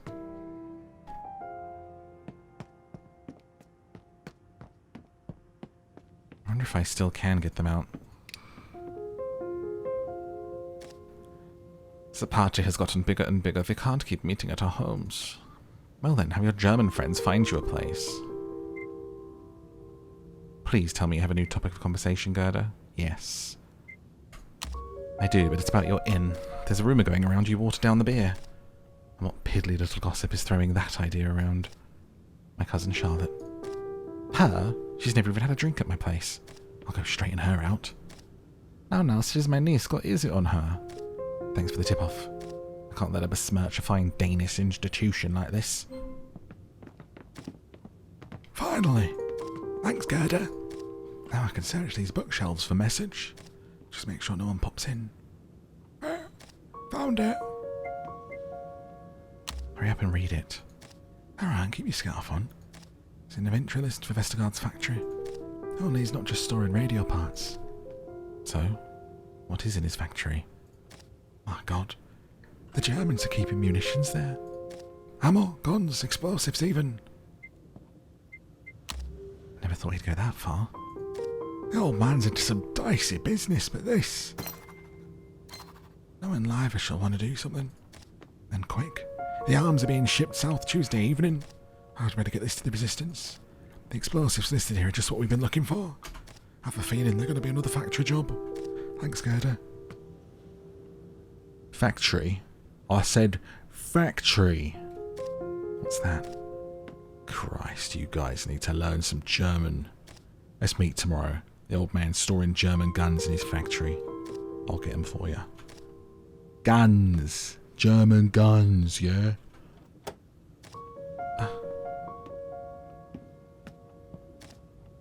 Sorry to startle you, ma'am. You're free to speak with Mr. Vestergaard now, though I wouldn't hope for much. He's not in a very generous mood. I guess by helping Torben, I don't help Reinhardt, which is fine by me, to be honest, even though it would have helped Anders maybe, I think. He looks so powerful behind his desk, I'm positive he can help. Oh, Gerda. And in such a lovely dress. Did you sew it yourself? Yes, do you really like it? Of course, my dear. You've always had a knack for making the most out of meagre supplies. Opportunities to sport our finer garments are few and far between these days. Though I must say I think this banquet went quite well. Although I did find the pork to be a bit dry. I'll have to speak to Vera about that. Did you enjoy the meal? The fact that if you're drunk, you can just be like, I sure enjoyed the wine. I enjoyed that it ended. It was very nice. Finer food than I've had in a while. I'm glad to hear it. Don't worry about my little T-Rex arms. That's just normal. I do hope the evening provided you with at least some respite. Can't imagine these last few days have been easy. Maybe there's something I can do to help. Please. Perhaps one of the maids could pack you some of the leftovers. Would you prefer a bottle of wine? Oh. Bit of extra heating oil? I wanted to ask you about Anders. I see. Well then, I suppose there's no avoiding the topic. But if we are to speak frankly and privately, this office is not the place for it. I'm sure you noticed the walls are quite thin. I fear we'll have to brave the elements and speak on the balcony. But first, a bit of schnapps to warm the bones. I don't want to get drunk, and I don't know how close I am to being drunk. No, thank you. If you're sure, let's get going. Feels like it would be a bad idea if I suddenly lost conversation points. The balcony. This guy's house is massive. Goodness. The wind cuts right to the bone. Gerda? I hope it's not too cold for you out here. I rather enjoy the crisp air. It helps with my short, stubby arms. As I was saying inside, I'm sure you're aware your husband's predicament is a sensitive subject. The man who arrested him just joined us for dinner. Let us not forget, it is my factory which was attacked. And what is it you would have me do?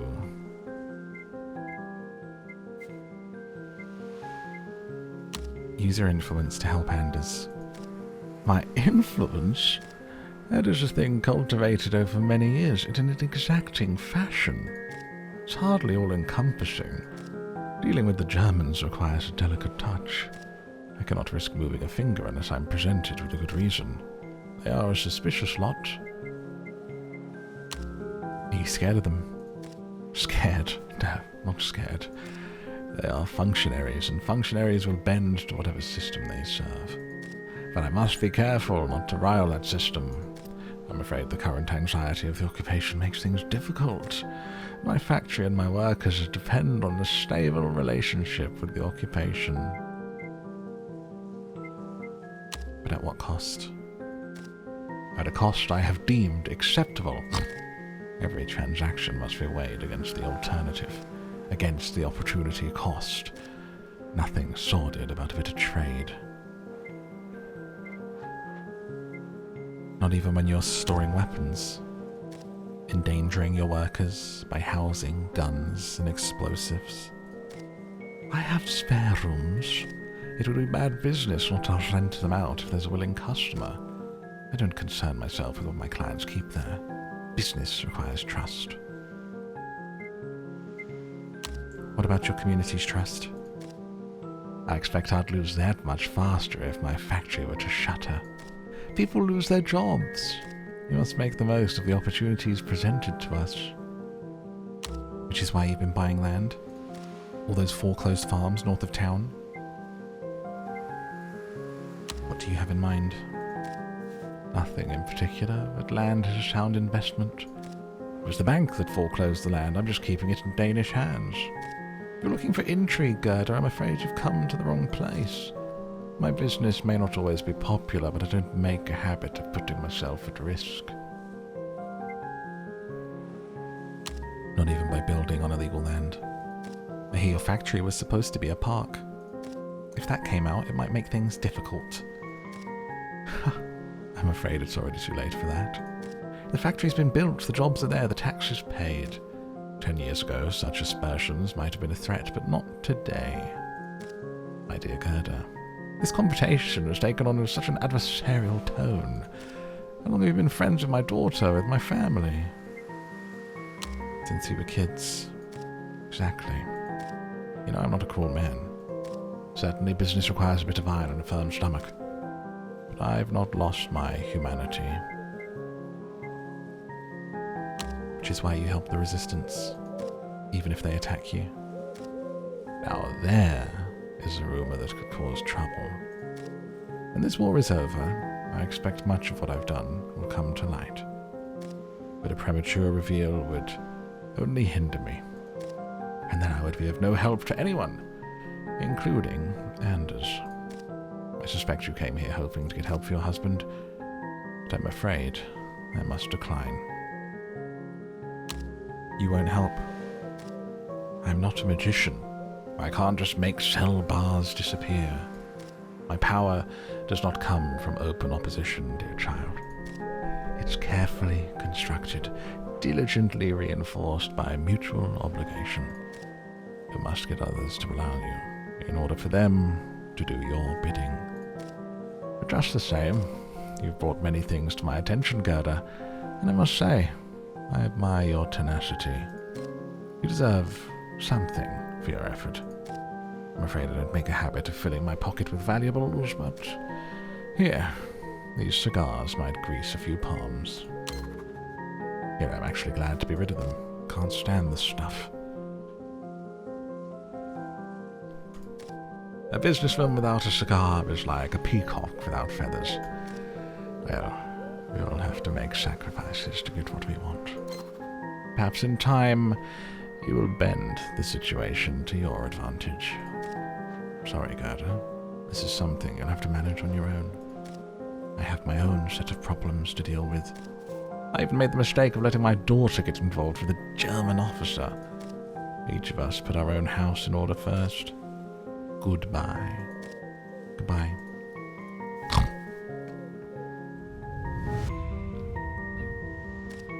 Well then, that's it.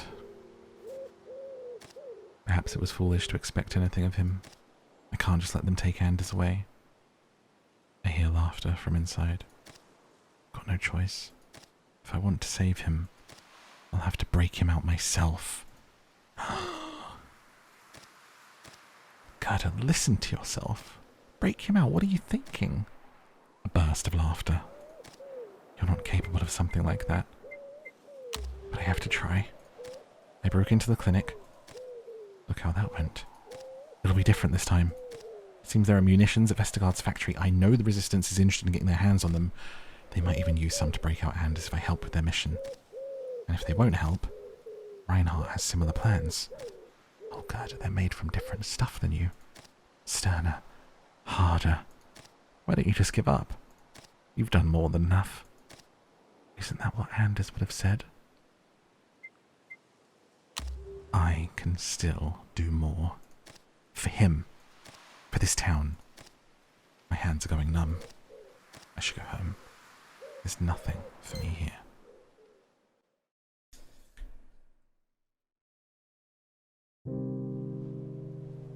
Bum bum bum bum.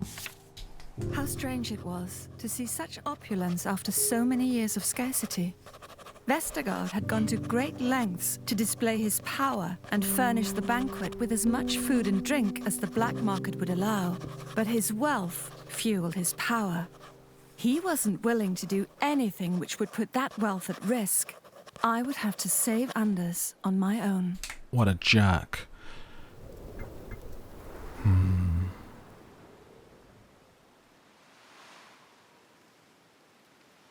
Vestergaard was hoping to launder his reputation with a little flecks of generosity. If I took his help, I was as guilty of profiteering as him. Disagree? I had hoped guilt would drive him to do the right thing. It seemed his conscience was not as troubled as mine. I had hoped guilt would drive him to do the right thing. But it seemed his conscience was not... So much compassion. Bloody hell.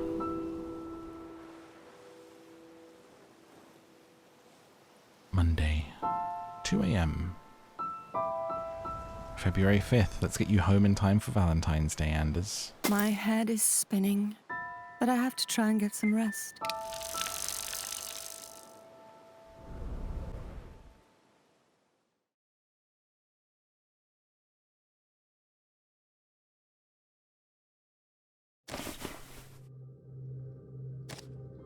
time is it? What is that noise? Like someone's in the kitchen. Anders?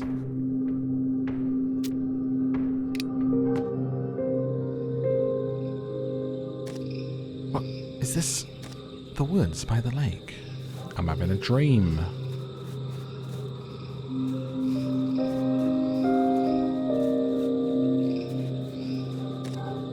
Anders. Why isn't he turning around?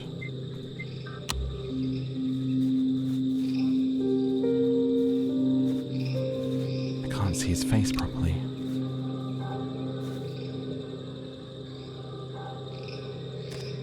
Anders? Gerda, darling, you're here. Come, the picnic's ready for us. Picnic? In this weather?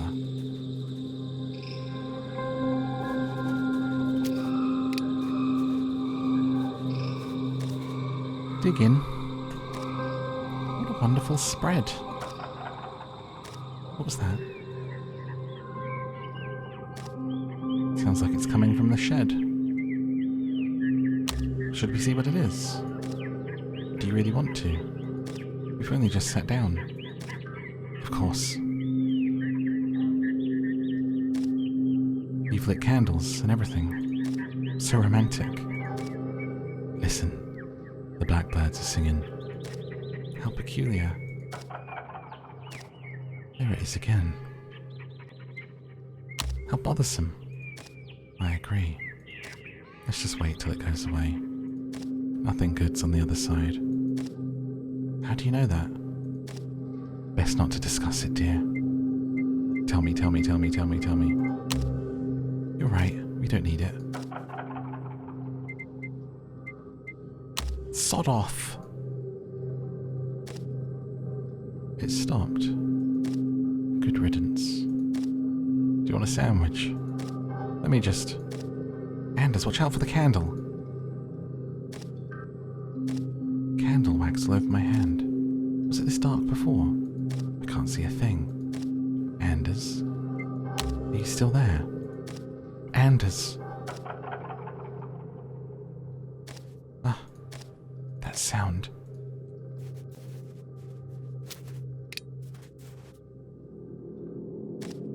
Gerda, it's a cursed cough will be the death of me, death of me. I need to see the doctor. Manager, help. We need it now. Dream voices be like, I want to see the doctor. please just wait a moment. There's too many of them. I need to talk to Harold.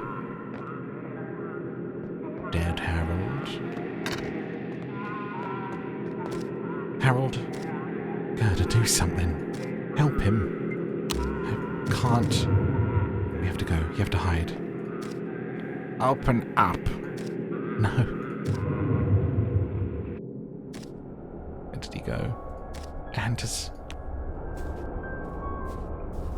Running in a dream, like running in treacle.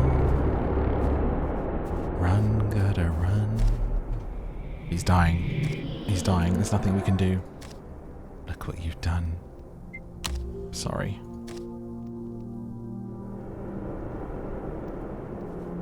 I'm in a dream. Mama, I'm cold. Shh, it's gonna be alright. It's going to be alright. I didn't know. Why do you insist on playing their games? She's only a child. Have you no mercy? I can't stay here. I thought I gave her the penicillin. Am I crazy? Has you forgotten about your father? Don't you trust me anymore? I don't know. I helped the child. Hello, Gerda. Still hoping someone will help solve your problems. I'm not talking to you. Won't you join me for a bite? Of course, with those hands of yours, you might stain the tablecloth. The wax from the candle has turned into blood. Oh, isn't that dear old Anders over yonder?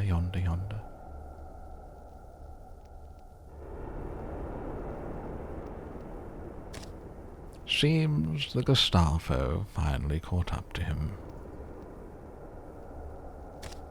Oh no. I have to hurry.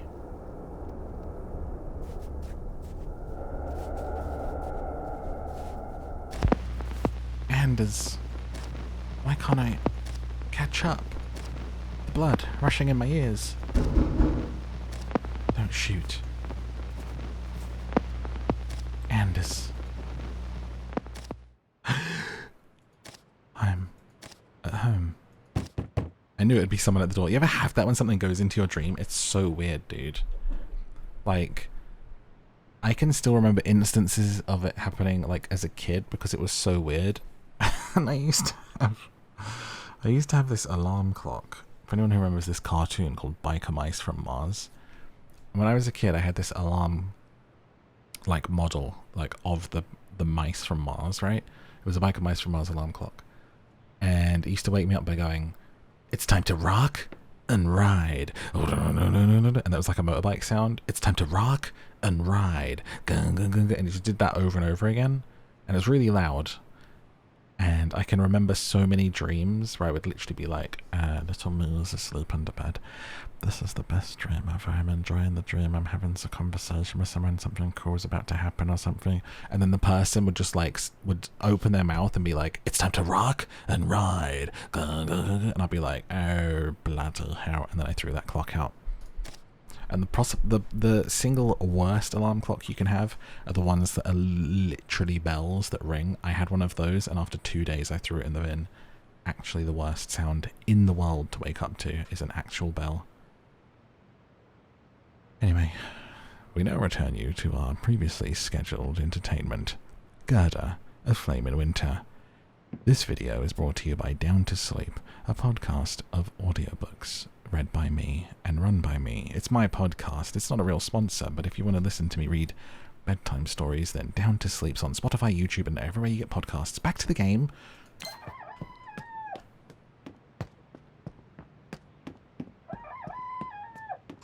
Cock. Roll. Goodness, child. You look as though the Reaper has you in his clutches. He's a fiend whose visits I fear all too often. What are you doing here? I came to bring you fortitude for the coming day. Some leftover cakes from the Kafka board. I also wanted to discuss a few things. You seem out of sorts. Is everything all right? A bad dream. Dreams have their place, my child. Do not disregard omens from above. We must remember, in these trying times, to be kind to our fellow man. Case in point, there's a convoy of German refugees heading north from the station tomorrow. Perfect flock for our ducklings to join. Torben has agreed to help procure the proper papers from some resistance members to the north. But I have my doubts about the man's negotiating prowess. Perhaps you could accompany him? If I have time. And Gerda, I do not mean to pry into personal matters. The Lord knows I'm not one for idle gossip. But in times like these, it does us good to turn to family. Consider visiting your father. I know he worries about you, even if you have your differences. Thank you, Jacob. Gerda, do be careful today. Stahl has increased patrols following his son's disappearance. I must leave you now.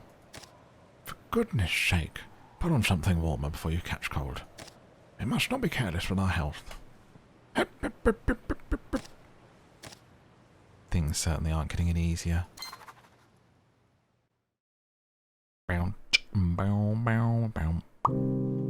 It's gotta be like the last day now. Gotta be getting there. Last couple of choices and then bang, ending. That's my prediction. It seemed that the events of the last few days were affecting me in ways I didn't realize.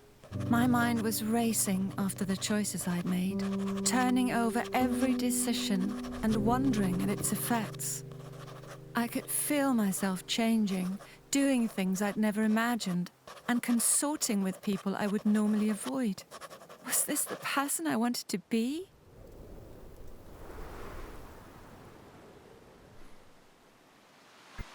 If changing myself was what it would take to save Anders. If It's what I was changing gonna myself was what it would take to save Anders, then that is what I would have to do. do. Yep. You do what you gotta do to save your boo, alright? Resistance is keeping Heinrich captive here. The boy's a bit of a sleuth. He might know something about the factory. Let's go see the little German lad. He's a little German lad. Keeping a child prisoner, kinda dark. Let's be real.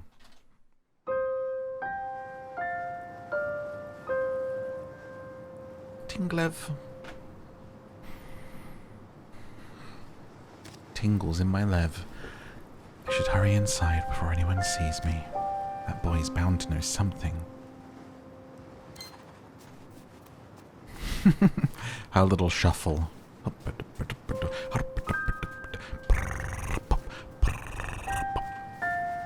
Her march. Hope nothing happens to Gerda. I feel like something might happen to Anders, which will be sad, but I'd be pretty sad if we died, I think. Right? I guess it could happen.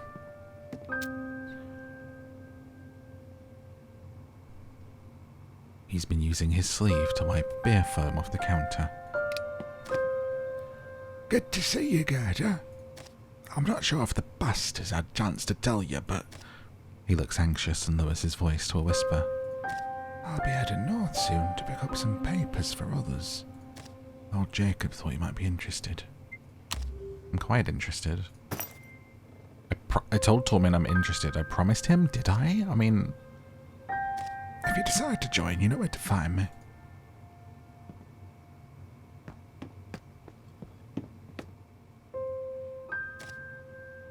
Absolutely not. Mida, come on. I've already lost one friend today. Just let me drink with the ones I have left while I still can. Oh no. Did Kessa? Torben's out there. Torben isn't a wanted fugitive.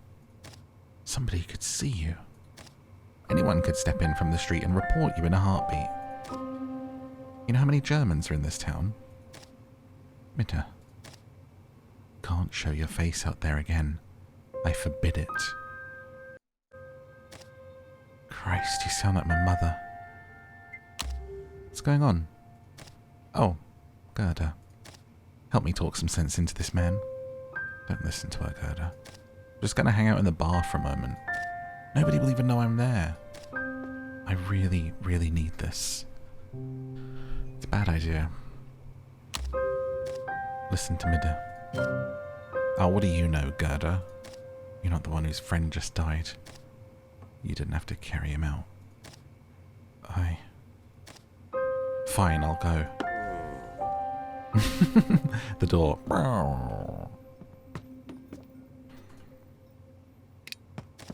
Come on through. I'll close the door behind you. Good if you weren't blocking the way.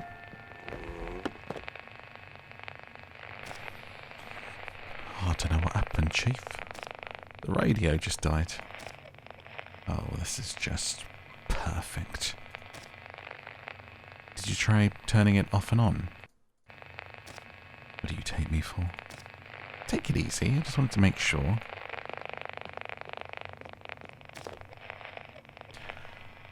Entschuldigen Sie bitte. Not now. Can I take a look at the machine? I don't see how that would help. Hear her out. Esther, was it? Gerda, can you ask if she has any experience with electronics? They want to know if you worked with radios before. Just as a hobbyist. Pete should look at it. He's a mechanic. Yeah, well, Anders mostly did the nitty-gritty stuff, but I think I know how this works. I don't care what you do, just get it fixed. Without the radio, we can't follow the messages from SOE.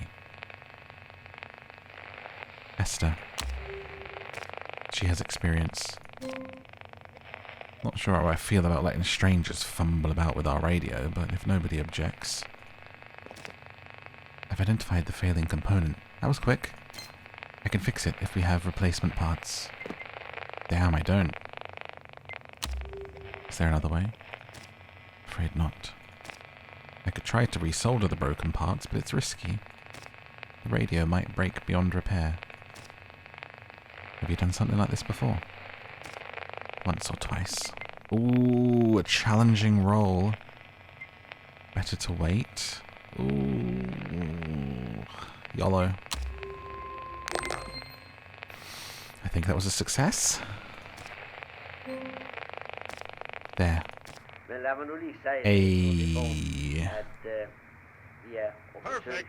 The radio crackles. It seems like it came back to life. It worked. She fixed it.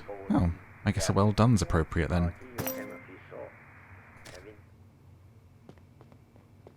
Success.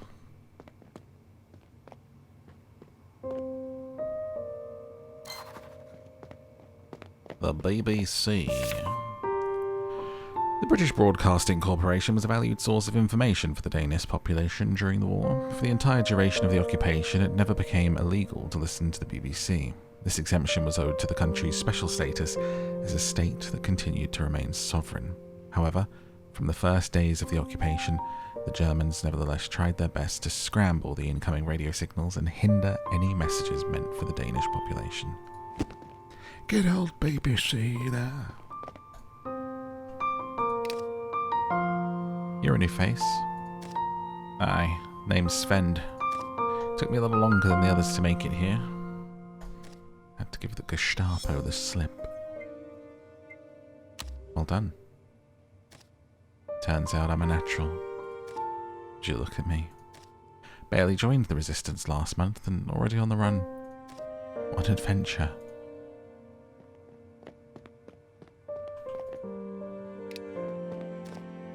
Heard you helped Torben at the banquet. Thank you. The information he retrieved is going to be a big help. What's next? We need to get into the factory. Those explosives could prove invaluable for our mission. Can we use them to free Anders? We could. Peter, get over here. What's going on? We need to get into that factory. We have the plans from last time, but the guard schedule's changed and we're short on supplies.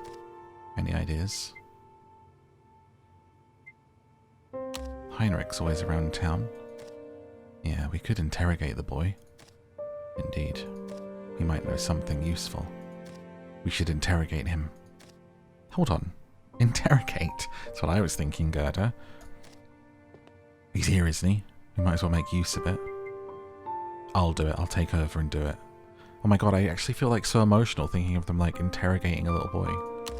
I'm sorry, but I can't entrust you with that task. But I'm good in the resistance. Not on your own, okay. Peter will conduct the interrogation and you can assist. Well, what are we waiting for? Let's go make him squeal. Peter! Just a moment, Peter. I need to have a word with you first. Sure thing, Chief. Gerda, go on ahead. Boys in the boiler room. Be with you in a jiffy. Is this scene gonna upset me? Oh no. I feel it. I see little Klaus in him and it's hurting my heart. What's your name? Why are they keeping you in here? Why are you quiet? Don't talk to me, Jew child. That's what Mama said. She told me not to talk to you. So don't. Okay. Bye. No, wait. Don't go. Please. Don't leave me in here. It's too quiet. There's no one to talk to. Are you lonely? No, Here you go. This is Gunther. He's a bear, but a nice one. Like Teddy. I made him myself. So what? So now, you won't be alone.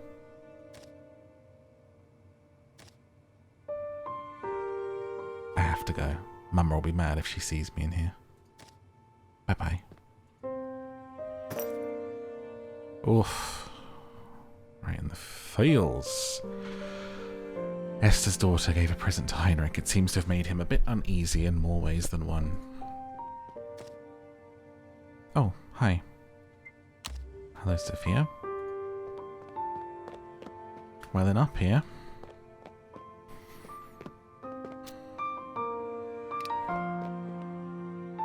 This music's not helping. What do you want? How are you feeling? Like you care? I do care. Fine. Alright. Let's get this over with. Heinrich's entire body tenses up like a coiled spring when Peter enters the room. What do you want? We need you to talk, boy. Well, I'm not telling you anything. Oh no?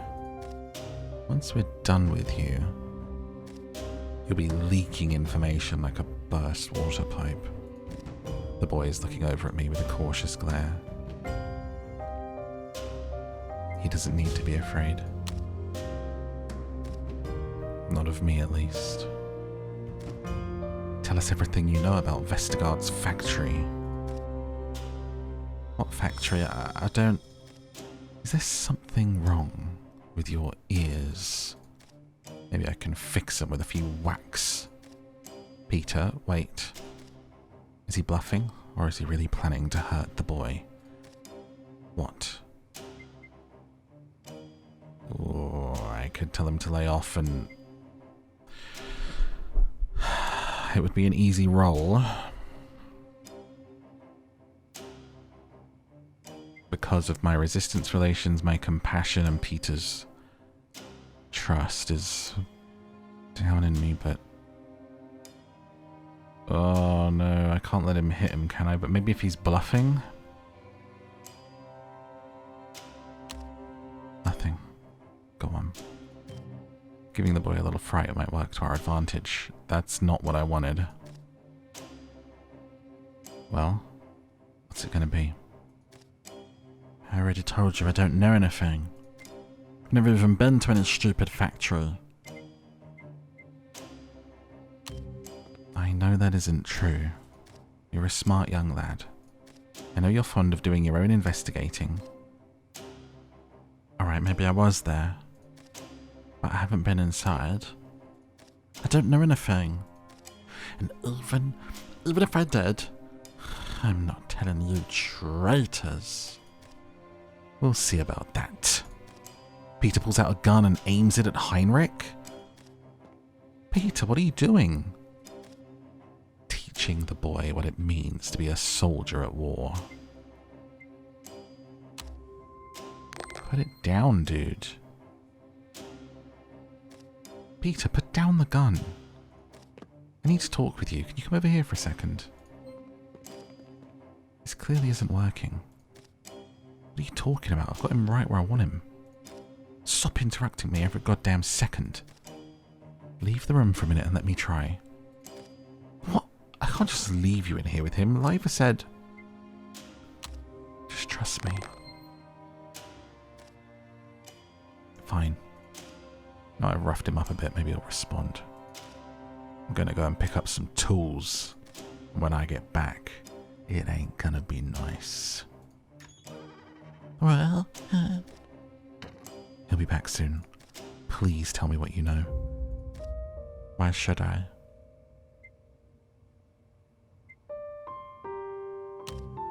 To tell you the truth, I'm actually here to spy on this resistance cell. Your father told me he would help my husband if I did. He did? Yes. Now, tell me how you got into the factory. Alright, I'll tell you. If you promise that nobody gets hurt, and promise you'll get me out of here. I promise. Okay. dug a tunnel under the factory fence near east corner. The entrance is covered by snow and bushes, but it's still there. That's how I've been getting in. Thank you, Heinrich. How's it going in here? We have what we need. Let's talk outside. Phew. There's a small hole that goes under the fence near the eastern corner of the factory. That's how Heinrich's been getting in. Tunnel. Mighty useful. Drag anything else out of him. That's all he knows. Great work. Go tell Chief. Oh, I feel like that scene can probably play out pretty differently.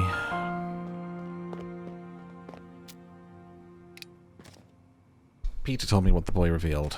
I'm not sure if we can trust what he told us. It could be a trap. We have to be careful.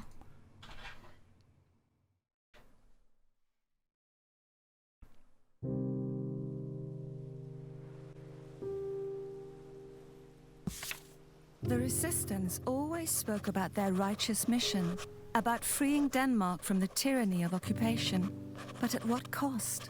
They held a child prisoner. That alone filled me with unease. But the boy was also a wellspring of information. He knew about Vestergaard's factory, about the Gestapo's plans. How far should we have gone to retrieve that information? The information he offered could save lives. His discomfort and pain were a price I would begrudgingly pay. Not for it, not on a child, dude. Artsy or not, he was only a boy. It was not right. Every time we hurt the child, we risk greater retaliation. No, it's just not right to torture a child. Nazi Full stop. or not, he was only a boy. It wasn't right to torture him.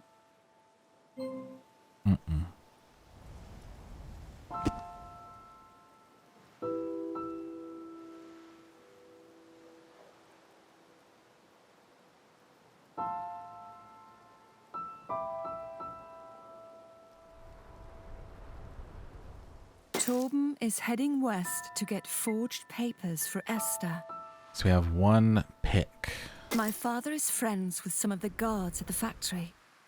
Reinhardt is lurking around the market. I don't want to see Reinhardt. We could see Papa. You are like Papa. My and father see is if friends. he would help. Or we did promise Torben we would go there and help Torben the is papers for Torben Esther. is- I do feel like I want to see Esther's story through. And now we have the secret tunnel for the factory, so maybe we can get away with going here. Torben is heading west to get forged papers for Esther. Perhaps I can help ensure that... God, am I crazy? Like, let me know in a comment. I legit feel emotional about that potential torturing of a child there. I don't know why. That's affected me quite a bit. I think I just have a lot of... I put a lot on... It's using the Klaus voice, dude. Like, it's just... I have trauma from that game, and then it's just like I have a real... weird affinity with it when I apply it to a character now, from whether it being Klaus or Sherb through the Animal Crossing series that I did for like 160 episodes. Torben It just... is heading west.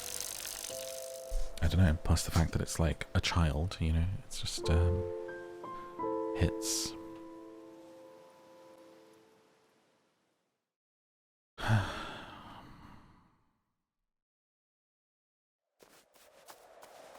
Let's get it done. There he is. Torben.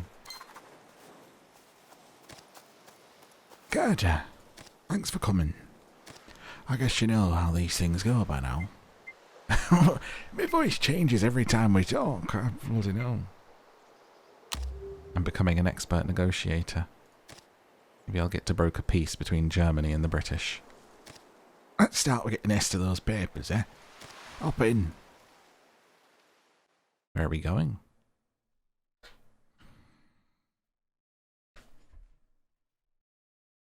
Ow. Sorry. Oh, Christ. Let's put my leg up on the desk and kick to the edge of it. Well then, here we are. My contact should be around here somewhere. Oh, I'd bloody forgotten my voice for a second because I kicked my toe. My contact should be around here somewhere. They're a resistance group from North. Real secretive bunch. let's hope they brought those identification papers.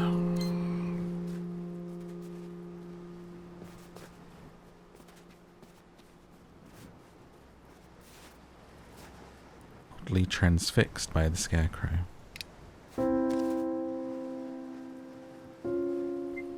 You alright? Yeah, I'm all good. Just looks a bit lonely, doesn't it? That scarecrow. Standing by itself in all that snow. I bet it's happy, standing there doing its job. Do you see any crows? I guess not. Shame there aren't more crops to protect. Be nice to have a farm like this with us, don't you think? You'll get there. Might just take some time. Torben clears his throat, tearing his gaze away from the scarecrow. We better get going. Probably waiting for us.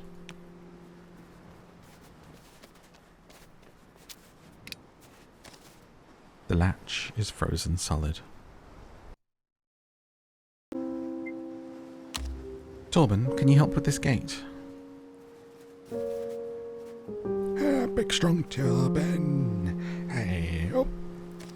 It's frozen solid. Let me try. Hey, Torben, smash. Oh, he snapped that thing like it was nothing.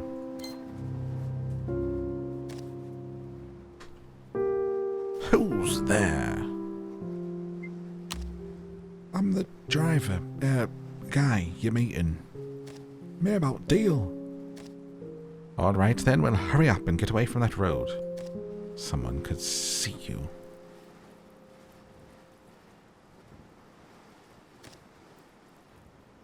There's no one around for miles. Better safe than sorry, I suppose. What's gonna happen?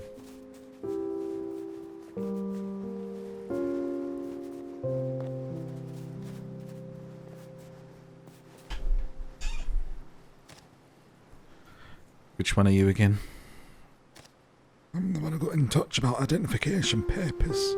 You're gonna have to be more specific. The one who's going to smuggle a postal package for you. Oh, of course, of course. Here's the package. Make sure that gets where it needs to go. In exchange, here are the identification papers you asked for. With these, you'll be able to slip right into that train of Germans heading north. Just don't dress too fancy, they're supposed to be refugees. Thanks. Wait a second, these aren't stamped. That's right, you need to forge the stamps yourselves. We didn't have enough to go around.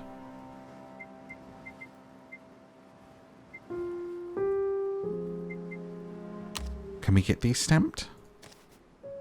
Sure, you can. If you can find an official willing to run afoul of the Gestapo. Fat chance of that. Nudge Torben. A friend of ours needs this very soon. Are you sure there isn't a spare? Sorry, no. We had an official fill out some, but we don't have any more left. Hold on there, Finn. Doesn't look like this other guy is showing. He's already an hour late. We do have an extra. It only needs a photo and a signature. Suppose you're right. But we might need it later. It's for a good cause. Well, in that case. I'm here. Sorry, I'm late. Oh, speak of the devil. Do you have paper? We do, but it seems like you have some competition. What? It's for a woman in need. Am I not in need? I've been helping the resistance for 2 years. Unlike all these upstarts joining in now, Germans are losing. We need that paper. Look, I understand you're in a tough situation, but so am I. Would you consider taking the schnapps instead? My drinking days are over. It's not stamped ID, but I hear the guards by the station are quite fond of it. This woman can't live off schnapps. You need that ID. I believe our mutual friends here have the deciding vote. We made a promise, I suppose. She has a sick child. Christ. Why didn't you say there was a kid? Sorry, but a kid's a kid. You understand? Papers are yours. You think you can survive another week till we get more? I guess I have to try. I don't have much choice. Glad that's settled. Rumble, rumble. Tummy rumble. Shit, what's that sound? Someone's here. Scatter. Don't follow us. Come on, Gerda, let's head back. Shouldn't we hide? Whoever they are, they've noticed my truck by now. Best to act like nothing's matter. Quick, hold the papers, I haven't got a bag.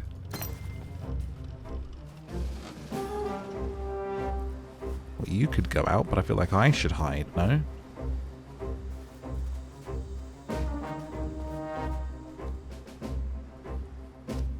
Damn, soldiers. You there. What are you doing out here?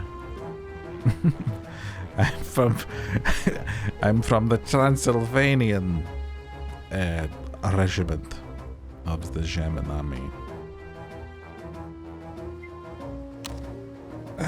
We're looking for... We're just looking around. Looking at what? Is this your vehicle? That's my truck, yeah. Is something wrong? We need to see your permit. Oh, of course. There you go. Your name is Torben Gerda, is it? Yeah, that's me. This permit isn't valid this far out of town. What? You know your permit only lets you drive within 10 kilometers of the municipal zone. We'll have to confiscate your truck. Wait, hang on.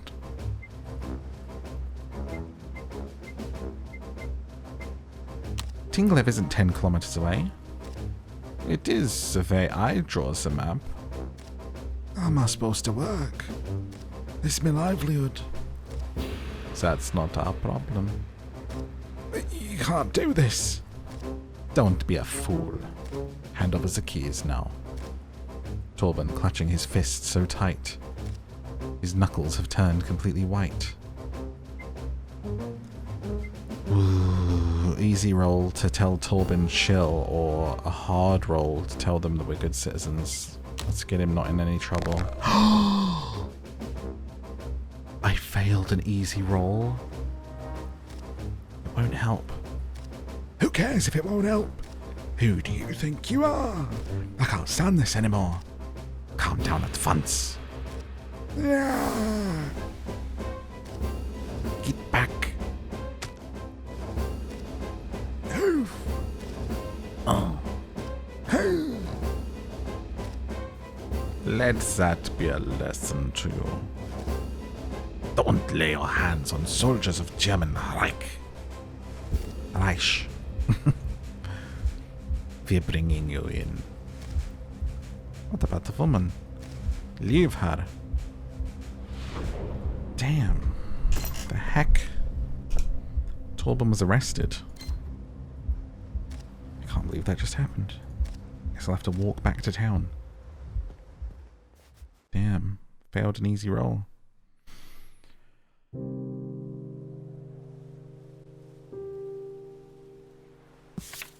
The cold wind on the outskirts of our parish stung my face, almost as much as my guilt.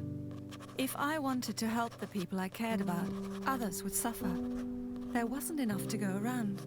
Not enough papers, not enough medicine, not enough time. And the soldiers, with their desperation and anger, only made things worse. Would someone always have to get hurt along the way?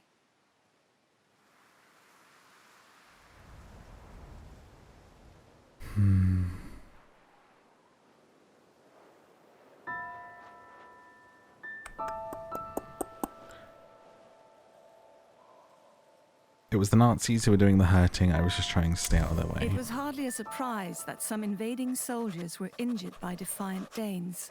But at least they were thick-headed enough to take the blows. Wit.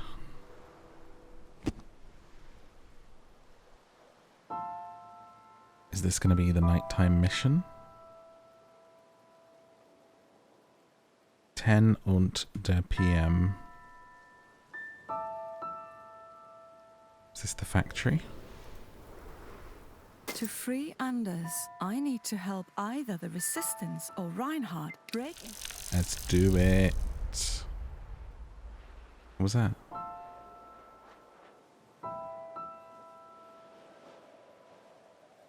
There's something up ahead.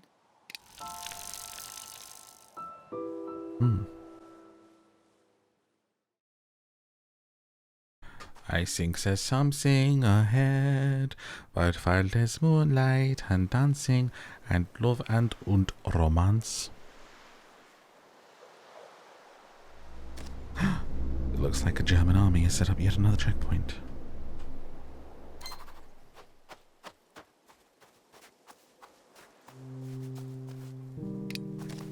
He takes a drag of his cigarette before letting the smoke out with a disdainful sigh. What's the matter? These damn queues are what's the matter.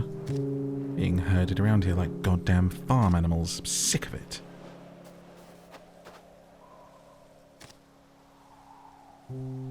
No.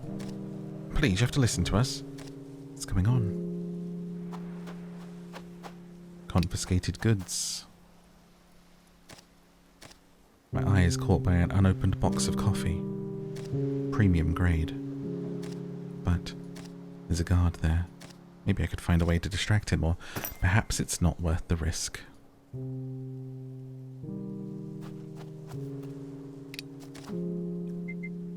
Move along, please. Draw his attention to the arguing Danes. I can't throw these people under the bus to get some coffee. No. Her eyes darting anxiously.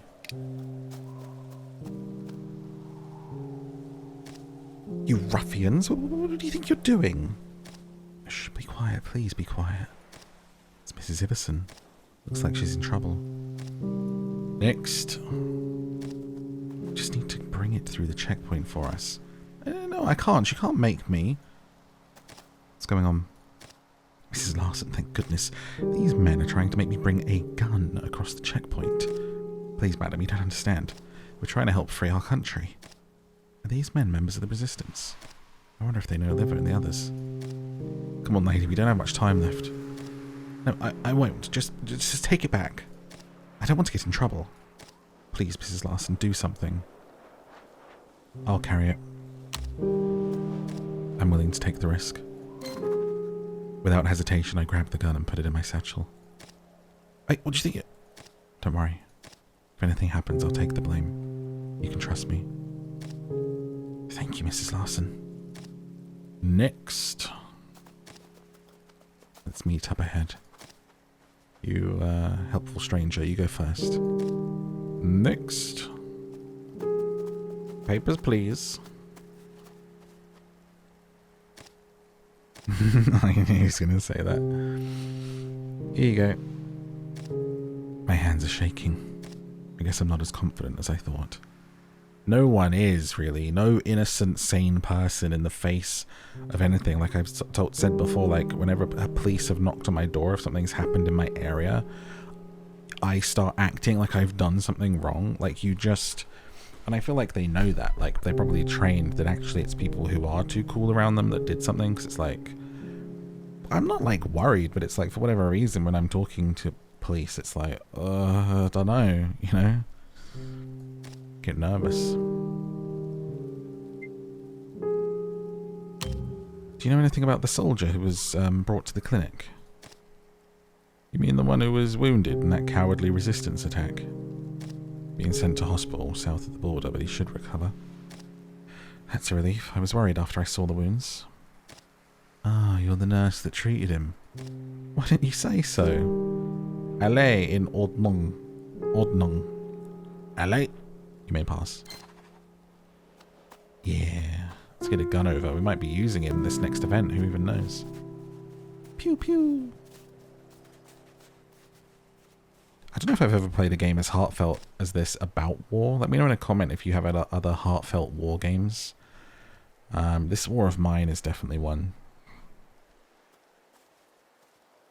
that I've played that I would like to revisit at some point. That was brilliant, lady. The Resistance owes you a huge debt. You say you're from the Resistance? Do you know the Sparrow? You've heard of her. We've yet to meet. She must be one hell of a woman to fight in a place crawling with so many Germans. We'd better get a move on, Paul. Thank you again, miss. Stay safe. Oh yeah. I don't know if I've made too many bad decisions this playthrough. I guess we'll see what happens at the end. Pretty curious to see what ending I get. It's got to be multiples, right? This feels like a game where decisions really matter. I mean, the fact that you can seemingly side with the occupation is kind of wild. This should be far enough. At least to have favour with them. But I guess the mission is always to get Anders out. It's just whether you use the German soldiers or not. Come on, Gerda, snap out of it. If you want to save Anders, I need those explosives. And perhaps more than that, I need allies. I know both Reinhardt and the Resistance have plans to enter the factory. Going with the Resistance, I'm not going with Reinhardt. What are those bikes? Bicycles. There's a red one. Peters. Okay. Not interested in Reinhardt. Go with the Resistance. We have so many points with them. We've been helping them.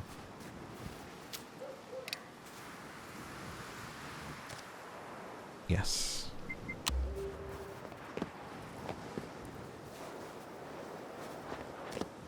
Who's that? It's just me. Sure you're alone? I am, I promise. So you're here to assist with the mission. Are you ready? I'm ready. If you promise we can use some of our explosives. The explosives are breaking out Anders.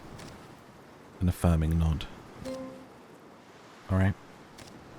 We'd better bring you up to speed on our strategy. First, we find a way through the outer wall. Last time we broke in from the other side of the building. There should be another spot behind the house where we can cut through the fence unseen. Let's use Heinrich's entrance. Right. Once we're inside, we need to find the munitions. That's top priority. After that, we can see about finishing what we came here to do last time. Let's not waste any more time. Follow me. My first real mission. How exciting! Keep it together, pal. We did say we weren't going to blow anything up. Or at least that nobody would get hurt. Group agitation bar. Interesting. What are we waiting for? Shh.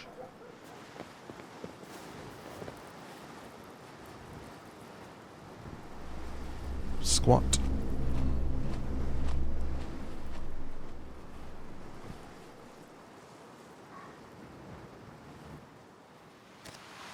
Christ, that was close.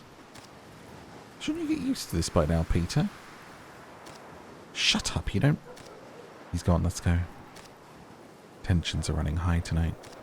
I'd better do my best to keep the group calm.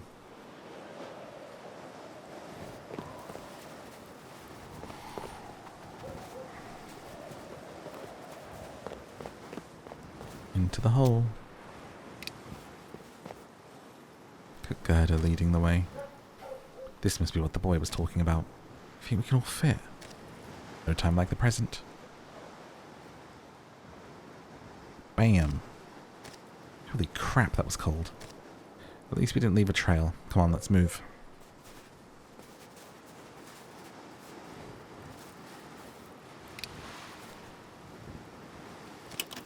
Broken the lock.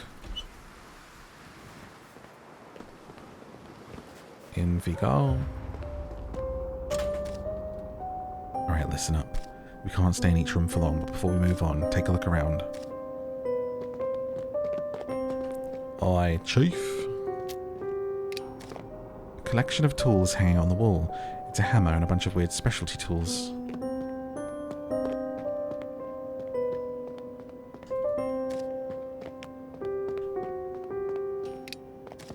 Reads assembly hall. I don't hear anything. There doesn't appear to be any guards, and if a patrol passes by, we might be able to hide in one of the side rooms. Okay.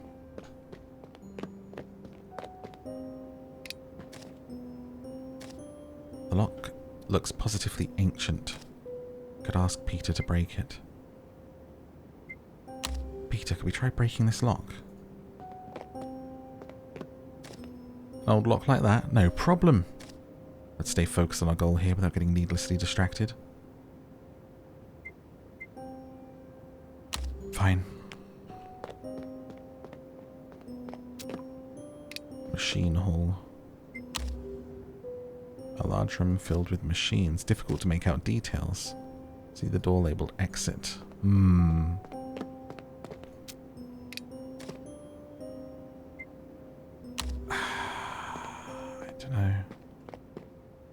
I don't know if I want to look in that top room or not. Need the explosives, dude. Wouldn't have a fragile lock on it if there was anything in there of worth, though, would it? We'll leave it. Next room. I'm in a room.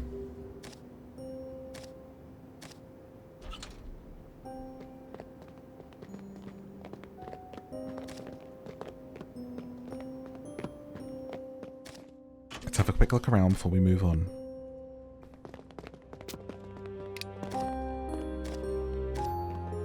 See a box with a red cross on it. Medicine, maybe. You need a key or else Peter to break in.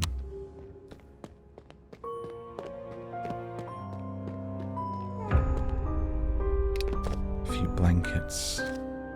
Larson, put it down. It isn't time to be shopping around. Take it anyway. Good grief.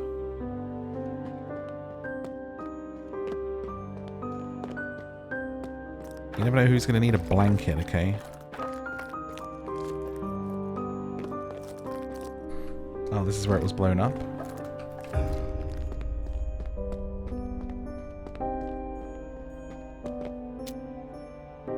Leads to the yard.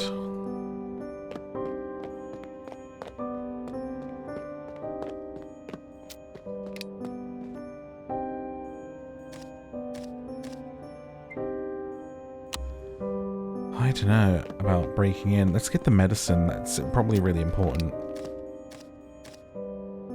Come on, Peter. Do it.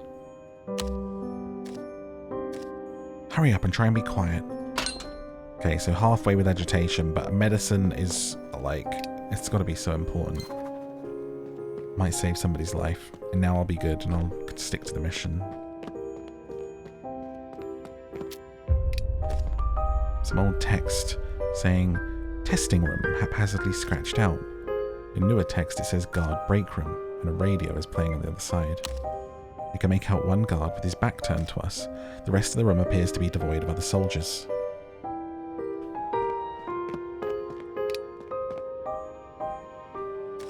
What is it? There's one guard. Good, we can handle one guard. Let's do it. There's a guard in the break room. Like, well, this is the perfect chance for us. The guy in there is playing the radio loud enough for us to get the upper hand. They have no idea we're here. We can take out that Nazi swine and grab his equipment. We should go around instead. Or let's go in. Let's go around. Okay. We did promise nobody would get hurt.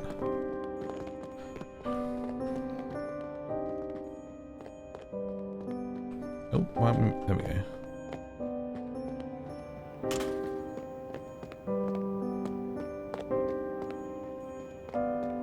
we'll probably go this way.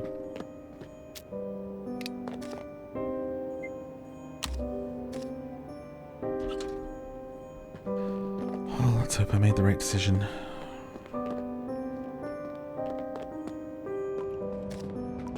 Let's look around. So that's the outside.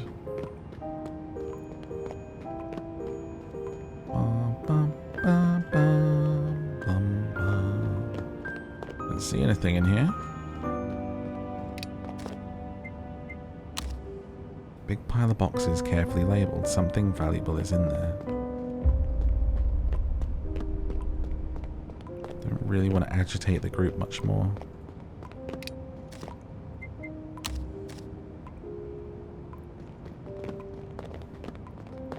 I feel like it's this, and then it must be the ending. It must be like trying to break Anders out. I heard the game's pretty short, so there they are. But reading stuff out loud makes everything so much longer. Okay, so we got the explosives. Are these the explosives? Yes. Let's put them to good use. Stuff as much as you can into your bag. Seems we're all stocked up. I don't think I can cram another stick of explosives into my bag. That sounds safe. Alright, that's... Oh, wait. I can hear somebody out there in the machine hall. How many? Not sure. Might be Reinhardt. Blast it. Everyone into that office over there. Like they wouldn't hear all of our feet. Shit. Door's locked. Use the crowbar. I'll do it. Oh, I didn't get a key. Margit's key. I like that it shows you what you needed to do. Quick, get in. Good thing we didn't have too much agitation there.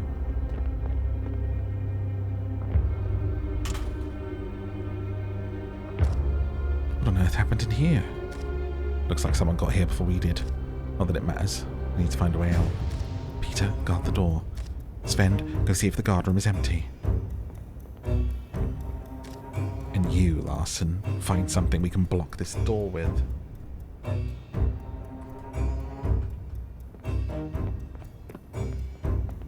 Wolfgang's cane.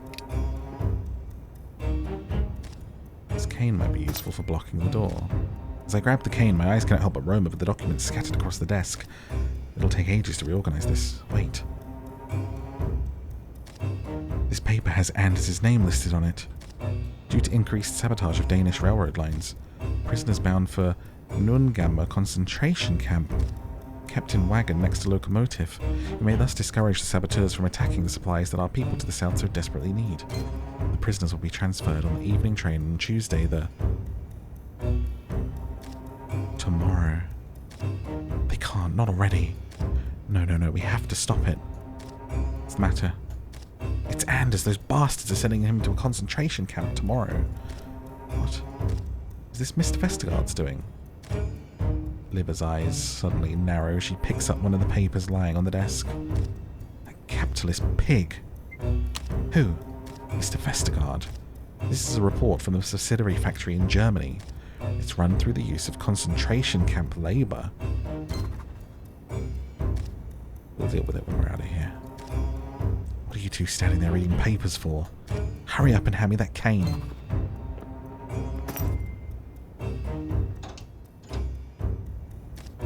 Sven, how's it looking?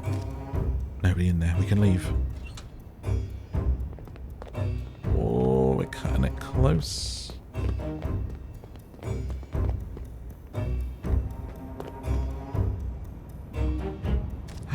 Someone just left through that door. Let's use some of these explosives and finish the job. What about the guard that's in here? Let them do it. You can't do this. Oh my gosh. That is a tough decision because...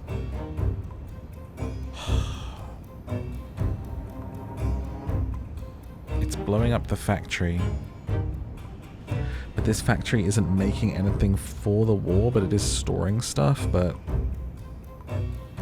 oh, I feel like we have to do it. I feel like if you're the rebellion, you know? You gotta blow up a few Death Stars, baby. Let's get out of here. Heinrich's not gonna be happy, but I mean, he's a little Nazi, so he'll get over it. Shit, someone's coming! Everyone get down. It's Wolfgang. Oh my god, is he gonna die in here? He's getting closer. Nobody move. The bastard isn't turning around. Shit, shit, shit, he's gonna see us. He's not gonna get the chance. Peter's looking jittery. He's about to do something stupid.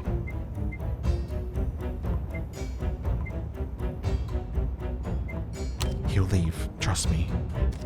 His shoulders seem to ease. Better be right.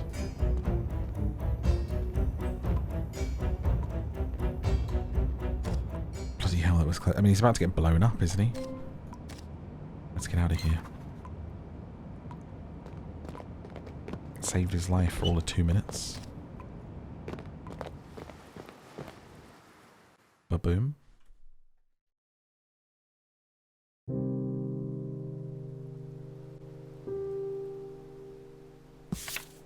It was strange to see the factory at night.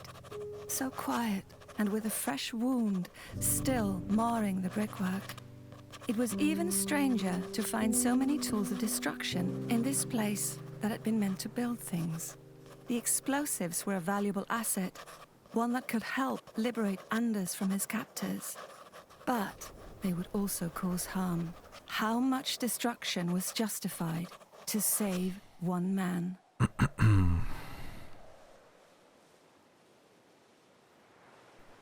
The German war machine would bear the brunt of our coming attacks, and if we could kill 2 birds with 1 stone and free Anders, so much the better. The German war machine would bear the brunt of our coming attacks, and if we could kill 2 birds with 1 stone... I guess so.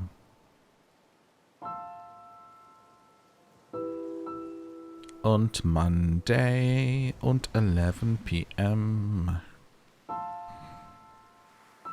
The streets are crowded with patrols. I told...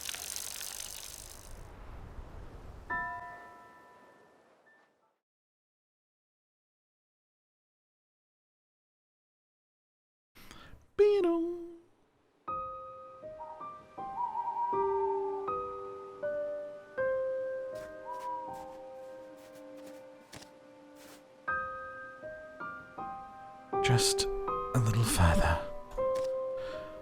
Oh, I need to catch my breath. I ran so fast, it feels like my lungs have turned to ice. Liver and the others should arrive here in a moment. I told them the church would be safe. Perhaps I'm the first one here. Oh my god. Mein Gott. I hit on the factory. It's for the best. I can't worry about it now. Too conspicuous for me to be standing here. I hope too many people weren't inside.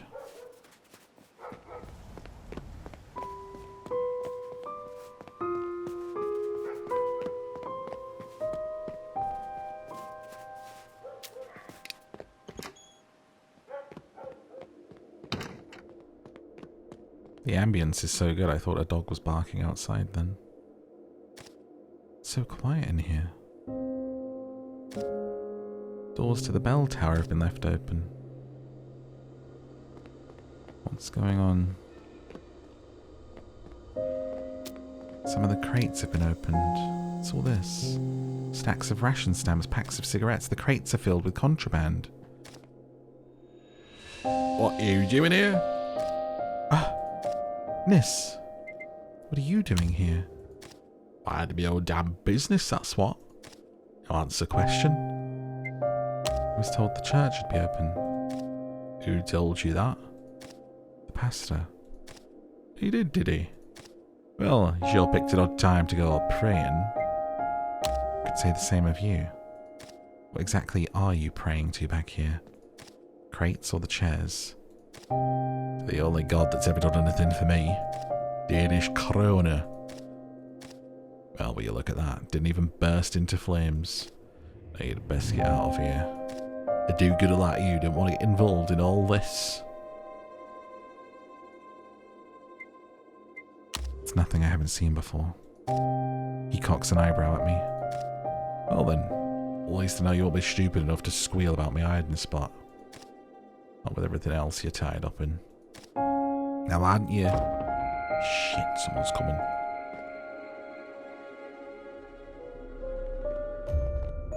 Who is it?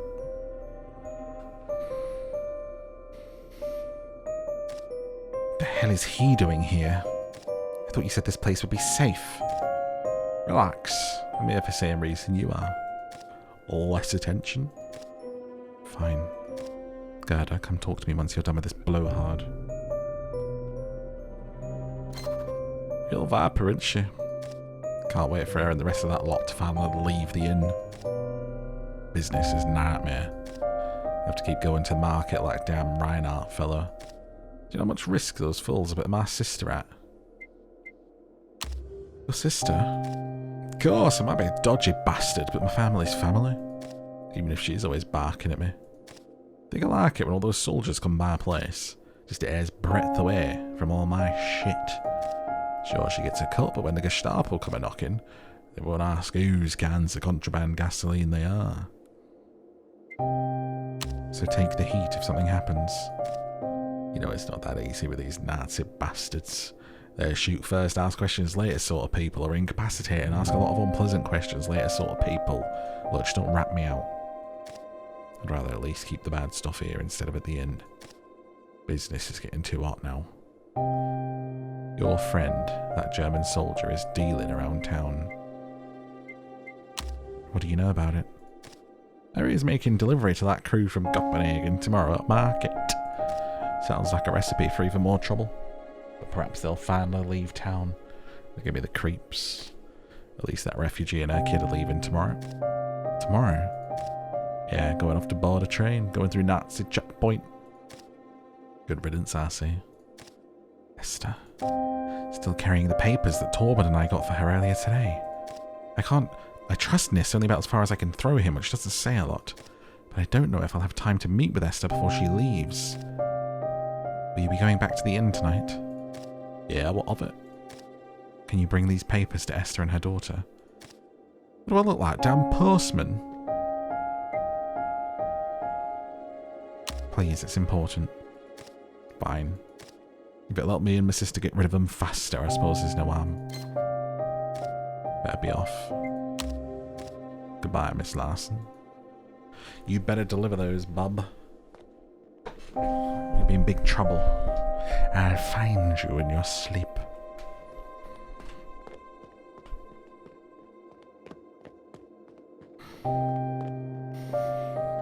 Right. Let's get this show on the road. Alright, listen. The plan's to lie low here for a couple of hours until dawn. When morning comes and the streets are crowded, we can slip out unnoticed. After that, Peter and you should return to the inn and we need to talk about what happened. You mean at the factory? You were there. You know what happened. We sent Vestergaard and his German friends a message. And what's more important, we've helped our allies. And we now have the explosives needed for the train station tomorrow. Thankfully, that Nazi officer didn't see us. We appreciate your help with tonight's mission. It was more than I expected. Glad I could help. Tomorrow is the real deal. We'll need to hit that train before it leaves in the evening. We can't let those military goods reach Germany.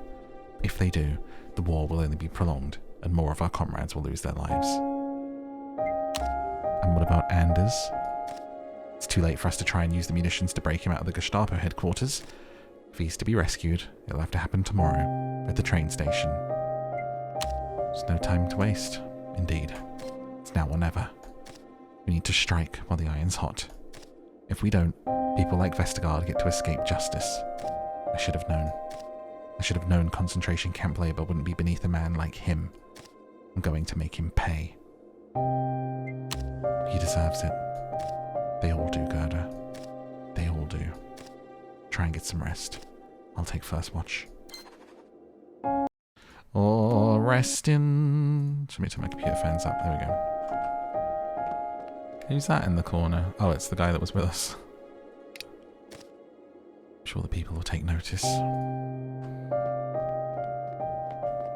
See what he thought of his first mission. Oh, what an exciting day. I guess this is the resistance life. Are you as ready to knock out as I am? Guess so.